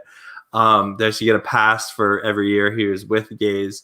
But I guess like Carolina is such an interesting team because they have the Bucs in their division, the Falcons, and the Saints. So like. And in an NFC that, truthfully, there's a lot of teams that are either rebuilding or kind of stuck in that middle of the road. Yeah. Is there a chance that Sam Darnold can lead the Panthers to like a wild card spot? Yeah, that is difficult because he did have to deal with Adam Gase for a few years, and you can ask Ryan Tannehill. That's not fun. You can ask any Dolphins fan. I mean, the guy's just horrible. Mm-hmm. But it's the same thing we talked about Goff. Like, as horrible as the coach is, if you're lost in your 3rd or 4th year reading defenses and they're out there, and they see, like, there was a lot of times that Sam Darnold was hearing ghosts, just getting rid of the ball because he had no idea what was going on. Yeah. I don't know. Maybe he revives his career. I mean, he has Christian McCaffrey down there. That really helps. I mean, because not only is he a great running back, but he's one of the best pass catching running backs. So he has another weapon there. They have some decent wide receivers, right? Robbie Anderson. He has and him and Robbie Anderson had really good rapport in New York. Yeah. I'm interested to see what Sam Darnold does because, as you know, we do have a friend who loves him some Sam Darnold. Thinks he's amazing. And so, I don't know. I think he might be able to, but it worries me that in some games I've watched, he just looks lost. Yeah. He doesn't know what he's doing out there. I think it is an important year for Sam Darnold as a NFL quarterback. He is on a hot seat for sure. I think that especially because his contract isn't one that's hard to like move on from, like a Matt Ryan or Kirk Cousins. Like he can get cut and the consequences aren't very high, right? So he's playing for his 2nd contract, and whether that's going to be starting quarterback money or is he going to turn into like a Mitchell Trubisky, like you're going to go back up somewhere, right? I think Sam Darnold, obviously, he's played well enough that he'll be a journeyman for like in the league for a while, but I just don't see. I don't know if Carolina is the place for him to totally revive his career. I don't see him lighting it up with the Panthers, but like when I asked the question, like, do you think that he can do better than Teddy Bridgewater? I don't know. I don't know either because I like Teddy Bridgewater as a quarterback. Yeah. I thought he was pretty good. The thing that helps him is that, all right, you've got Tampa Bay in that division and they're good. With the other 2 teams, I think New Orleans takes a huge step back this year. Yeah. They might somewhat self-implode on themselves because they're so used to winning, and now you've got guys that are, I mean, Jameis Winston is who he is, right? He's going to throw you as many touchdowns as he is interceptions. That's never it's never a good way to win football games. So, and then Taysom Hill, I think, proved that he's not an NFL quarterback last year. Okay. So you know what? So Sam Darnold might, there could be potentially 3 to 4 wins right there. Yeah, no, that's true. And he definitely is a player though that needs to show improvement. Like he can't be stuck in this like, well, he might be good, he might be not good. Like he can't be stuck in that category of quarterback. So yeah, I'm excited to see. And if you're watching, let us know in the comments. What do you think of Sam Darnold? To me, he's one of the most interesting players heading into next year. And it'll really see how bad of a coach Adam Gase was. Yeah. Because maybe he's the next Ryan Tannehill. Who knows? He might be. Yeah. We have great questions coming in here. So Diego is asking, do you think Todd Gurley will get signed? I know there's been some rumors. He's visited with the Ravens and the Lions. There was a fake report that he had signed with the Lions, but I later found out that was fake. I think he's been offered a contract with the Lions, but he hasn't signed it yet for some reason. Don't quote. That is speculation. Don't quote me on that. But I think Todd Gurley, he proved last year with the Falcons, he still has a nose for the end zone. He obviously doesn't have the burst of speed that he once had in his career. And it's really unfortunate because of the arthritis in his knee, because he's actually a year younger than Derrick Henry. People forget that. Yeah. It's as a Todd Gurley fan, it's tough to see him go from being arguably the best back in football to now he's kind of a red zone specialist. Wow, that because his knees are shot. That's the problem, right? And I don't know. Adrian Peterson, is he back with Detroit? I don't know what happened. You know what? Googling this right now. Yeah, because that was the other thing too. So because they did take Swift and they really like him as a running back. So if Peterson's not there, then yes. But now you're taking the goal line touches away from your young running back. Yeah, I think Gurley finds somewhere. I 100% think he finds somewhere before the season starts. Also, once these guys put pads on in, well, what's today's date? 20th. So like literally, I think training camp should start about July 25th. So a month from now, there'll be injuries. Yeah. You're going to lose your backup running back to an injury. You're going to lose someone. I definitely think he finds a home because it's like you said, like I think he can pound the ball in from 2-3 yards out. Well, and I think that just that, like, all it takes is one coach being like, you know what, we need a little bit of help in the running back room. Like Todd Gurley's available. Because I looked up, Adrian Peterson is a free agent, still looking for a team. Nice. But between Peterson and Gurley, I would take Gurley. Oh, I would too. I think he has more left in the tank. Mm-hmm. Yeah, I wouldn't mind Gurley in Miami.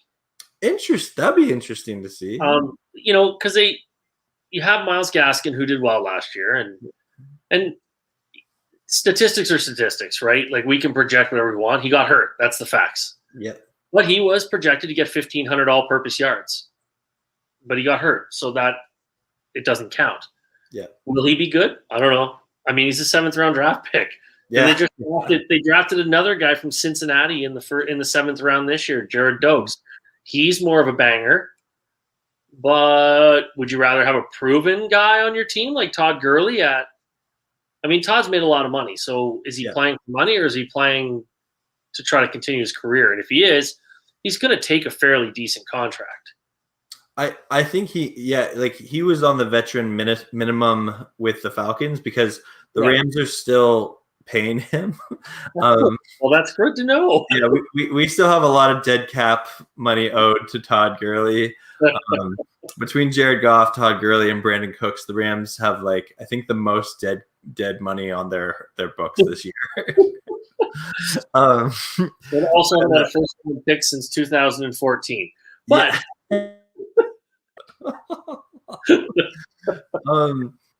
Last Saying Prince is asking I didn't even think of this player, but I definitely think he's on the hot seat. He's saying Joe Mixon.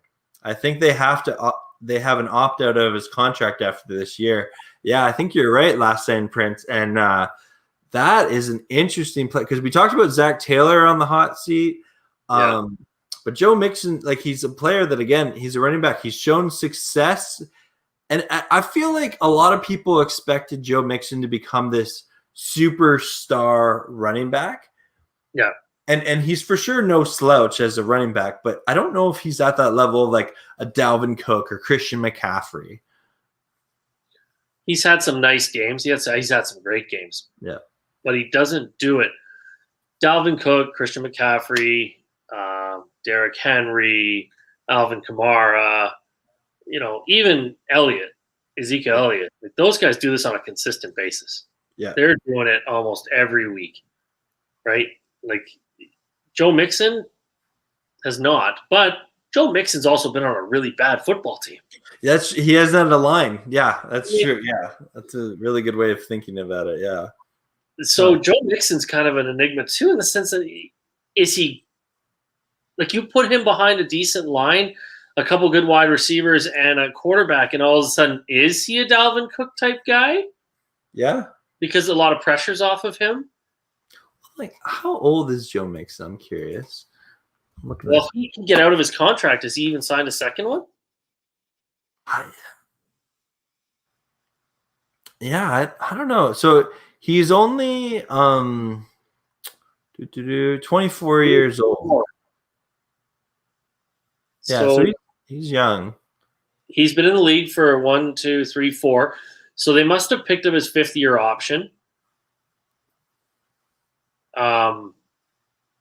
I mean, 2018 he averaged 4.9 yards a carry for 1,168 yards. In 2019 he averaged 4.1 yards per carry for 1,100 yards. Yeah. And then last year, obviously, he was hurt quite a bit. He only rushed for 428 yards. So he had 2 nice years. Yeah. On bad football teams.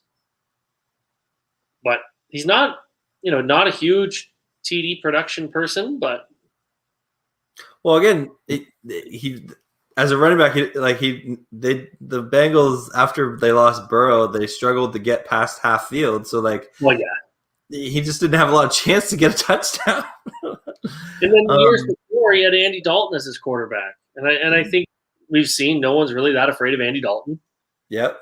Andy took over a pretty good Cowboys offense last year, and it didn't seem to go that well. Yeah. Mix it. That's a fantastic question. Name. Thank you for that. Oh, lots of great questions here. Excellent question. We have he's also asking, does Darnold look like he needed to work on throwing with more touch? He looked to me like he was winging it even on throws he should have had. Yeah, okay. Yeah, I think that's a fair criticism of Sam Darnold. Yeah. And then he's also saying, I would like to know how bad Gurley's eyes are. I started thinking he should bring out the prescription goggles. Yeah. Again, Gurley's health will always be a question mark with him. Thank you, Last Name Prince. And we got so lots of different stuff's coming. This one first here. Rams House. So stoked you're here. He said he's asking you, Chris. Do you think the Dolphins have a good shot at the playoffs this year? Yeah, I fully expect them to be a wild card team. I mean, I'm not stupid enough to think that they will beat Buffalo for the division. But yeah, I think they'll be a wild card team. The AFC's tough. There's a lot of good football teams, but we do get to play New England twice. We get to play the Jets twice. I think I had them finishing at 11-6, and I'm pretty sure that'll get them into the wild card spot. I mean, they could go as high as 13-4. They could. It all depends on those. There's a lot of games. Like, I feel like there's a lot of teams all similar. So Indianapolis is one that's in that 11-12 win range. Cleveland's usually, I think they'll be in the 11-12 win range. There's a few different AFC teams that are there. But I fully expect them to make the playoffs. Okay, cool. Yeah, I like it. North Dallas 40, always coming in with the hot takes. Love North Dallas 40. Thank you for tuning in. He said, I hated Darnold here at USC. I'm assuming it's USC he means. And then he's also saying, Rams giving a retirement party to Breeze. I'm not sure what you mean by that, North Dallas 40. But okay, cool. Take your shot at the Rams. Oh, I think maybe that's the last time the Saints played the Rams. It didn't go very well for Breeze. Oh, maybe. Oh. Maybe that's what North Dallas is referring to. Diego Sosa is saying, will Aaron Rodgers be with the Packers or a different team? So Chris, I'm quite, I've been following the Aaron Rodgers saga, as I'm sure many NFL fans are. Every day I always put in a little Google search to Aaron Rodgers to see if there's any form of update. And I think it's turned very petty between Rodgers and the front office. I have a hard time seeing him playing with the Packers this year. I used to think there's no way he misses the season. Like, he's not going to do that. But I think he's willing to. I really think he's willing to sit out the season for whatever is going on. And the thing from the Packers' point of view, if they trade him now, you're trading him to a team, and okay, say you get 3 first-round picks, because the most you're allowed to trade draft picks in the future is 3 years. So you can't get 4 firsts for him. You can only get 3, unless a team had extra picks in that year. So you're going to trade him to a team, and he makes that team better. And so the odds of you getting a good draft pick there are slim to none. Like, you're going to be getting, 30s and or the 20s or the 30s. Yeah, you're in the 20s for sure. Yeah. So like, I just think if you're the Packers, you wait till next year. There's going to be a bidding war for quarterbacks for teams that would want him, and I just don't see how the Packers can trade him to a different team for this year. What do you think? I'm looking up, because the one thing that concerns me and about if Green Bay goes with the strategy you said, you're now trading a 38-year-old quarterback who missed a year last year. Yep. So does his skills diminish that much? Look, Aaron Rodgers was unreal last year. Yeah. And I understand his frustrations with the team. 2 years ago, there was a lot of wide receivers sitting there to be taken that were very good, and he's throwing to guys that are average at best, except for one, obviously. Yeah. But they go and take a quarterback. They take Jordan Love. Yeah. And they move up to. I think they moved up to get Jordan Love. Aaron Rodgers showed no signs of slowing down. Why are you doing this? Why are you doing this to one of the best quarterbacks that ever played? Right? Like, this guy has been nothing but a fantastic quarterback, making other people around him look good for his whole career. Mm-hmm. Like, he has one legitimate wide receiver on that team. Yep. Right? And so, yeah, I don't know. Are you going to get as much for him next year when he hasn't played for a year? He's now 38 years old. I don't know if you're going to get as much as you would this moment. Like, as a Dolphins fan, you put Aaron Rodgers on the Miami Dolphins with that defense last year, and I would almost say they're a Super Bowl contender. Okay, yeah, that's interesting. That would be I don't think the Dolphins make that trade. No, I don't think they do either, because I think they're building, like one of your people said earlier, they're building smart. They're building the right way, right? Yeah. But it's interesting to think about what if, yeah. They were an amazing defense, right? You've now brought in Will Fuller. Let's say Devontae Parker can stay healthy. You have Jalen Waddle. Mm-hmm. You have Aaron Rodgers all of a sudden as your quarterback, throwing to those guys. Yeah. I mean, I think at this stage in his career, he's still so good that he elevates any team that he goes to. So, okay, if we're going to play the Aaron Rodgers what if game, you're the Washington football team. You offer and 3 first-round picks. Oh, wait, you froze there for a second. Oh, sorry. What was the first part of the trade? Okay, so you offer Ryan Fitzmagic. Yes. And 3 first-round picks and probably some like second or thirds or somewhere in there. And like there's probably other things. But like the primary core of the trade is Fitzmagic and 3 first-round picks for Aaron Rodgers. They're actually the same age. They were drafted in the same draft. Yeah. People forget that. Who do you like? Does Washington make that trade? Washington's defense is pretty good. Really good. And then you have Terry McLaurin. Yeah, who is an excellent receiver. Yeah. But do they have enough other parts on offense? Gibson's a good running back. They have a good running back. Yep. They do. I think Gibson was excellent last year, but I don't know their other wide receivers other than Terry McLaurin. Yeah, I can't think of their names off the top of my head. Yeah. And so therefore, do you trade 3 ones? Because Rodgers will play how many more years? You have to – I think it also depends on what does Rodgers guarantee you? Yeah. Yeah, is he saying, like, I want to play till I'm 45 like Brady, right? Yeah. Like if he says – because, I mean, he does not look like he's slowing down at all. No. Like he won MVP last year. he almost is looking better. Yeah. Like it's almost like he's like wine. He's getting better with age. Yeah. But do you keep the seconds and you just offer the 3? Because Green Bay is not really in a position to. They're not in a great position. They know Aaron's unhappy. So can you get away with 2 ones? And then also Fitzmagic, who plays for you this year in Green Bay. Yep.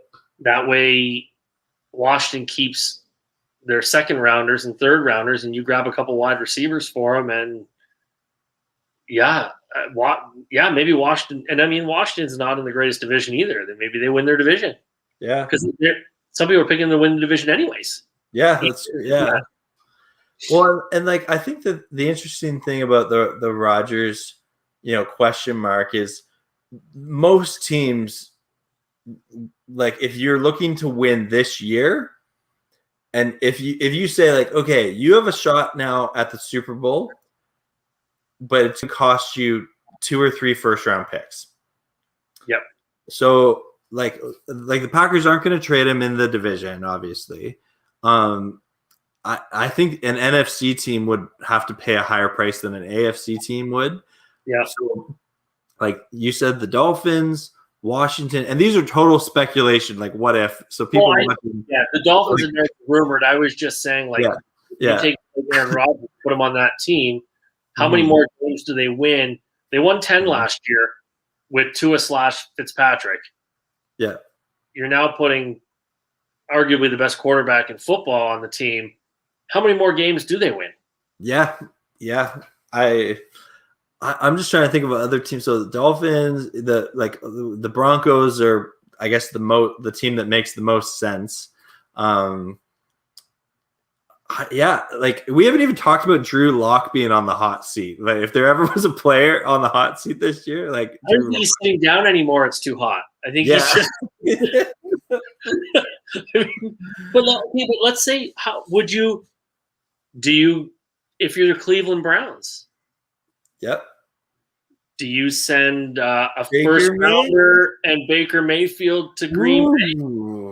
So 1-1 and Baker Mayfield to Green Bay for a disgruntled Aaron Rodgers. That's spicy, Chris.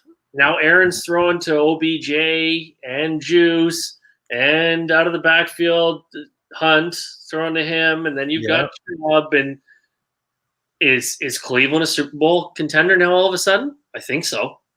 I think you have to be right up there. Yeah. That is so fascinating. Oh man, we could talk. Yeah. We could do a whole stream with Aaron Rodgers, but we have a couple of questions here that I would love to talk to you. So North Dallas 40, he's saying Ezekiel has seen better days. Talking about Zeke Elliott, he's unfortunately running backs get banged up. Yeah. And their offensive line isn't as good as it was 2 years ago. Yeah. That hurts as well when you're a running back. Yep. Oh, this is a great question by Diego Sosa. He's saying, who will be the worst team next season? Texans, Lions, Jets, or the Jaguars? Oh, that's easy. I don't. It's tough to like. I think that the Texans just look so terrible on paper. Like so Watson's gone. I don't think Watson will play next year. You have Brandon Cooks as a wide receiver. You have David Johnson as your running back. Yeah, they have nothing. Like, the Texans are going to be by the worst team. I think the Jets are going to be within a win or two of them. I think the Jets are going to be horrendous as well. Okay. I think the Lions will be bad.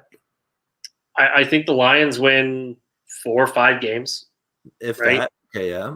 And then the Jaguars, you're going to win a couple games. You know, the Jaguars, I'll say this, like, they've truly gutted everything. And like, you have a new quarterback, a new offensive scheme, new coaching staff, new culture they're trying to build there. That's why they brought in Tebow, right? I think not saying I think the Jags are like Super Bowl instant turnaround team or something. I think the Jags will be better next year. But then again, I feel like we say that about the Jags every year, and they're always bad. But I think they'll win 4 or 5 games. Yeah. I honestly don't think the Texans or the Jets have a chance to win 4 or 5 games. Yeah. And out of these 4 teams, which team is most likely to go winless? Texans. Oh, easily. I could easily see them going 0-17. Yeah. I would 100%, if I was a Texans fan right now, and I cheer for some bad football team. Like, I'm a Leafs fan. I'm a Dolphins fan. So I know pain and suffering. They are 3 to 4 years out from being decent. Competitive, yeah. They didn't even have any draft picks this year.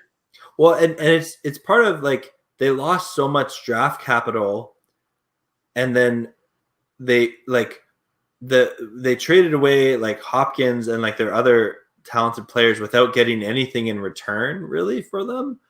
Yeah, like the David Johnson, the DeAndre Hopkins trade still is mind-boggling. Can't believe that happened. Yeah, I'm still mad the Rams didn't trade a second-round pick to get it. Well, you could have traded Todd Gurley in a second-round pick.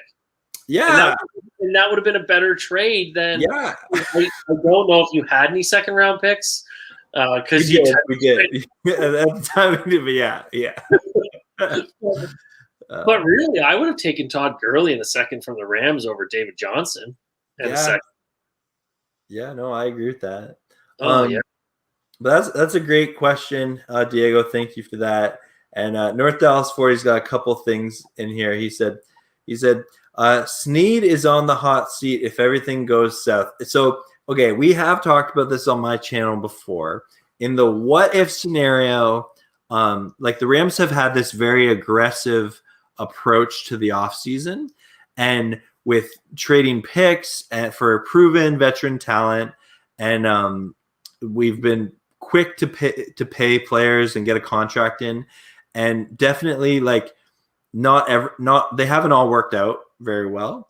But I don't think the Rams are gonna turn into a bad team this year. Like, this is a total speculative thing. But yes, if the Rams like failed to make the playoffs this year, and some of their rookie, mainly their linemen that have been developed and they're in their system for a few years, if they don't pan out, yes, Les Snead will definitely be on the hot seat. That is a very good point, North Dallas 40.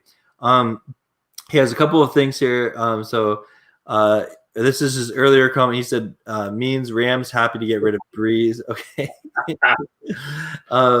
And then, I see what you mean. Like the Breeze, we're happy Breeze is out of the NFC and retired. Right. Yes.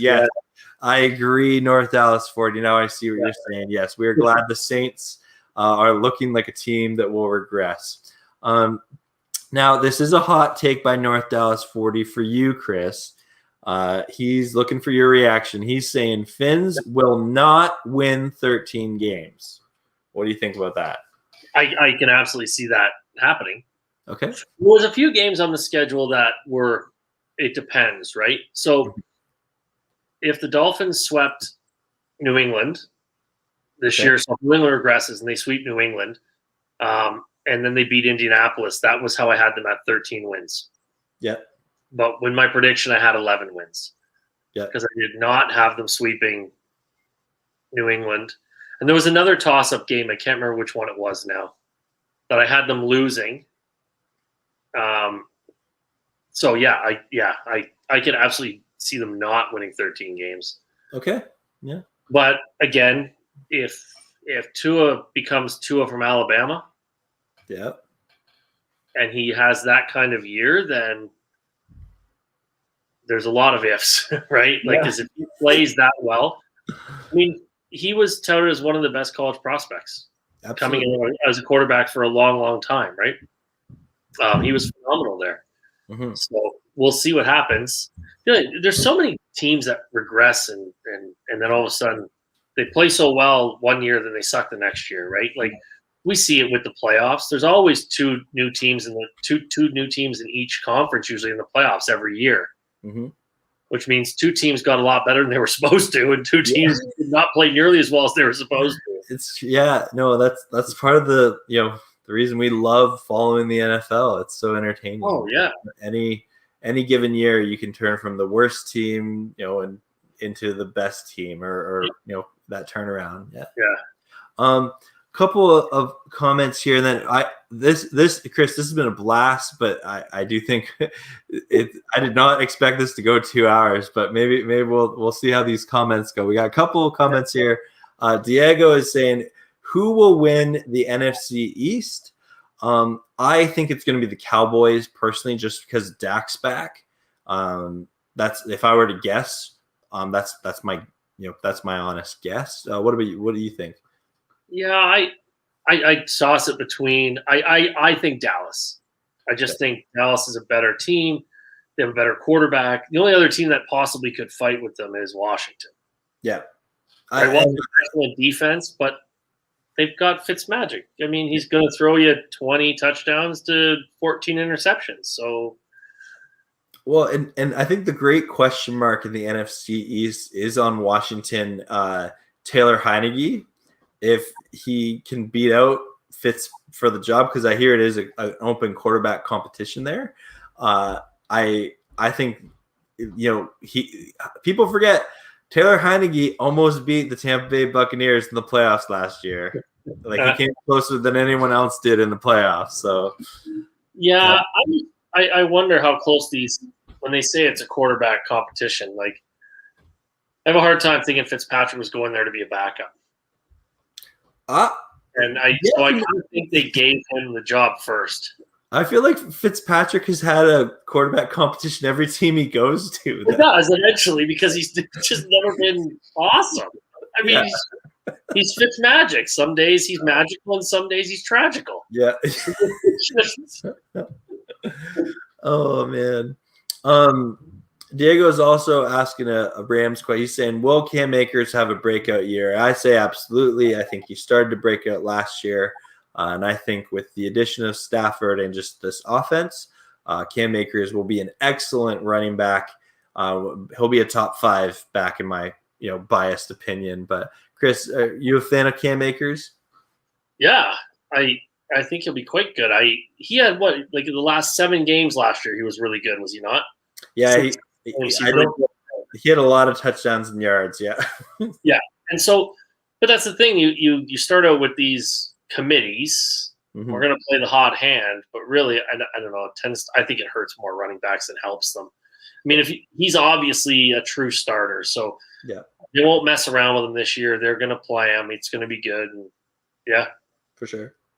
A couple of last comments. North Dallas 40 is saying, if Packers drafted an offensive playmaker instead of Love, they would have beaten the Bucs. Okay, that's a big what if question, but North Dallas 40, I hear you.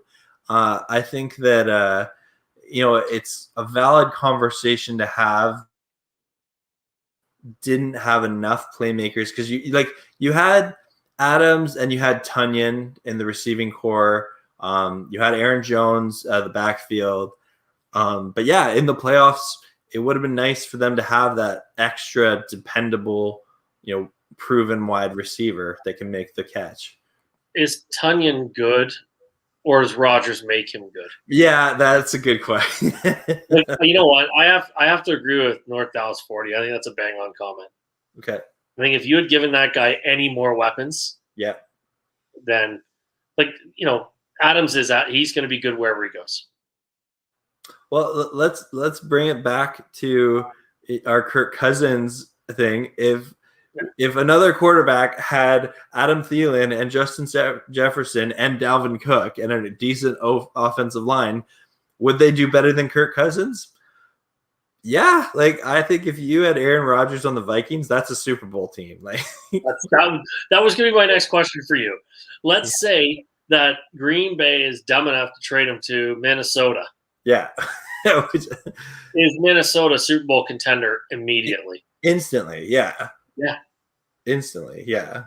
Could you imagine Aaron Rodgers throwing to Thielen and Jefferson and tossing it to Dalvin Cook? Because Dalvin Cook is amazing on his own. To be fair. it would be crazy, right? Yeah. That. It would just be so good. Yeah. Yeah. In football fantasy leagues, I believe Aaron Rodgers probably be going number 1. Yeah. Yeah. No kidding. Yeah. He'd be going before Mahomes with that lineup even. Yeah, that's crazy. Yeah. All right, we got final comment here. It's from Diego Sosa. He said, "Will Phillip Rivers make the Hall of Fame?" And I personally think he will, but he's not a first ballot Hall of Famer, but he'll at some point down the road, because I think they have to be out of the league for 4 years before they are eligible. 5 years. It's 5 years. Yeah, 5 years. 5 years to be eligible. So I don't think he's there in 5, but at some point he'll make it. Yeah, I can't see him. Maybe 10 to 15 years is when he goes in. Yeah. There's a lot of guys that are not in the Hall of Fame right now that ideally should be in the Hall of Fame. Yeah. And they've been waiting for a while. One is Zach Thomas. Yeah. Yeah. Yeah. Yeah, that's fair. I mean, statistically, that guy's like a Hall of Famer easily. Yeah. Yeah. No, we have another comment here. This is just too interesting because Chris, we've been talking about Rodgers so much that North Dallas 40 is saying Rodgers to the Raiders ?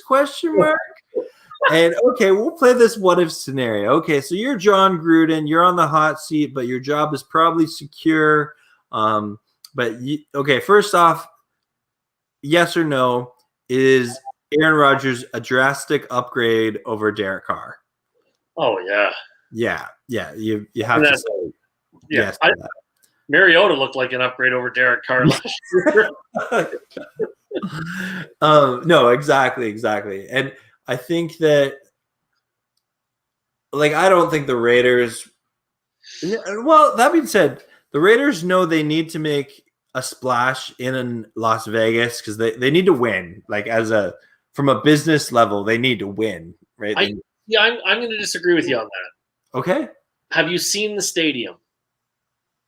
Just pictures, yeah. Have you? I did it. I work with a Raiders fan, and we did a virtual tour through this thing. For the next 5 years, that building is going to sell itself. Okay. It is crazy. Yeah. It's amazing. It looks unbelievable. The stadium's going to be awesome. If tickets weren't $600 a piece, I would go this year. I would have gone to see it just because it's so nice. I think the stadium sells itself. I think the Raiders have a few years of leniency due to the stadium. Okay. All right. That's fair. Okay. So that's from a business perspective. Right. But getting back from the football is, does it make sense for Mike Mayock? He wants to save his job. He's on the hot seat, as we've talked about. Yeah. Does it make sense for him to be, okay, hey, Green Bay, I got the solution to all your problems. You get Derek Carr, because Rodgers said he's not playing for you anymore. I'll give you my next 3 first-round picks, and I'll throw in a second-round pick, and then you give me Aaron Rodgers. you have to make that trade. Yeah, you have to make that trade. Yeah. Do you know what? The team that would see the thing with Aaron Rodgers, he's 37. You don't know how long he wants to play for. I know he wants to be the host of Jeopardy. He's made that pretty clear. Yeah. He said he can do that in the offseason for now. Yeah, he was a good host. He was a good host. Does he give you 3 more years? Mm-hmm. So in 3 years from now, when all your first round, you get your first rounders back. And I hate to say this, but the team that to me in the AFC that would make the most sense, and it would make me vomit immediately, would be New England. Yeah. Oh. Look, you drafted Mac Jones. Yeah. You bring in Aaron Rodgers. He's not gonna. You know what? I don't think Aaron is the big tutor guy. He's not gonna teach him everything. But Mac Jones could just literally watch Aaron Rodgers and learn how to be an NFL quarterback. Yeah. So New England gives up 3 first-rounders. Throwing Cam. And you don't even need to give up a quarterback because they have Jordan Love. Like that's their guy, right? They traded to get him. Like if you take a quarterback back, you're going to look even worse because that's a good point. You pissed off your best quarterback. You're like the MVP. You made him mad. And then you're going to take a quarterback and start him over the guy you made Aaron Rodgers mad over? Yeah. Okay. Yeah. England for 3 1s. That's a fantastic point. Yeah. We have one more comment to go with what we were talking about with Vegas. And Diego is saying, last week I went to Las Vegas and I saw the stadium. It was huge. But I want to know which stadium is better, SoFi Stadium or the Raiders Stadium. Well, I've never been to either of them. Why?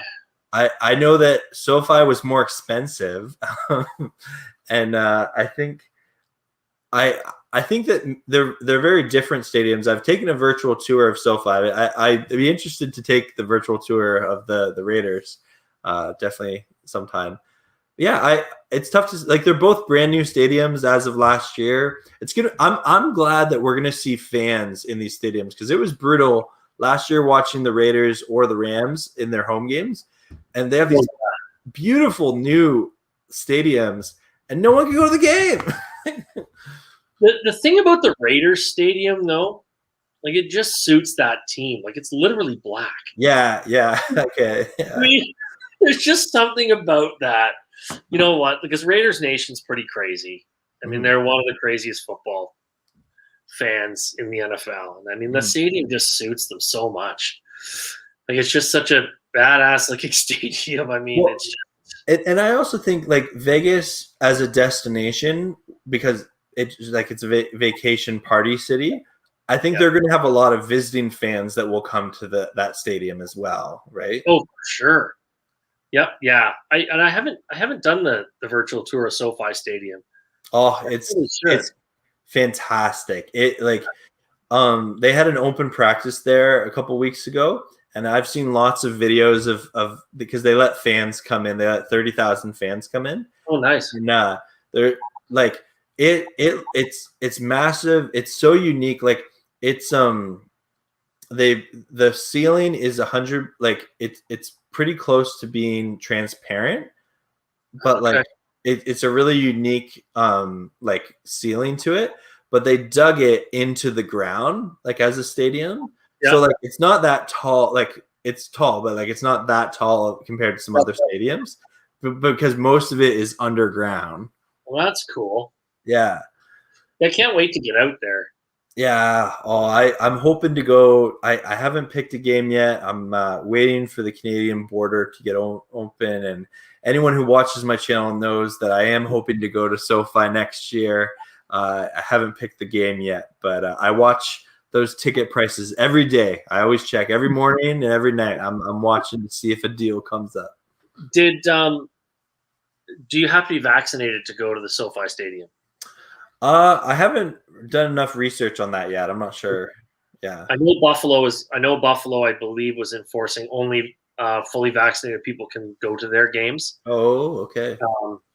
I know Miami is completely, they're wide open. So vaccinated, non-vaccinated, you get to go. Yeah. So I was just curious because I know California is one of the tighter states. So yeah. Well, Chris, this has been a blast. I did not know we were gonna go. It has not felt like 2 hours for me. I hope you had as much fun as I did. yeah, it's been a lot of fun talking football. Yeah, and Just everyone who's watching, thank you so much for tuning in. I appreciate you guys. I hope that you've had benefited from our little conversation on this Sunday afternoon. And Chris, thank you so much again for tuning in. Thanks for having me. It was a lot of fun. Awesome. We'll have to do it again sometime. All right, sounds good. All right, Peo time and Chris, peace and out. See you later.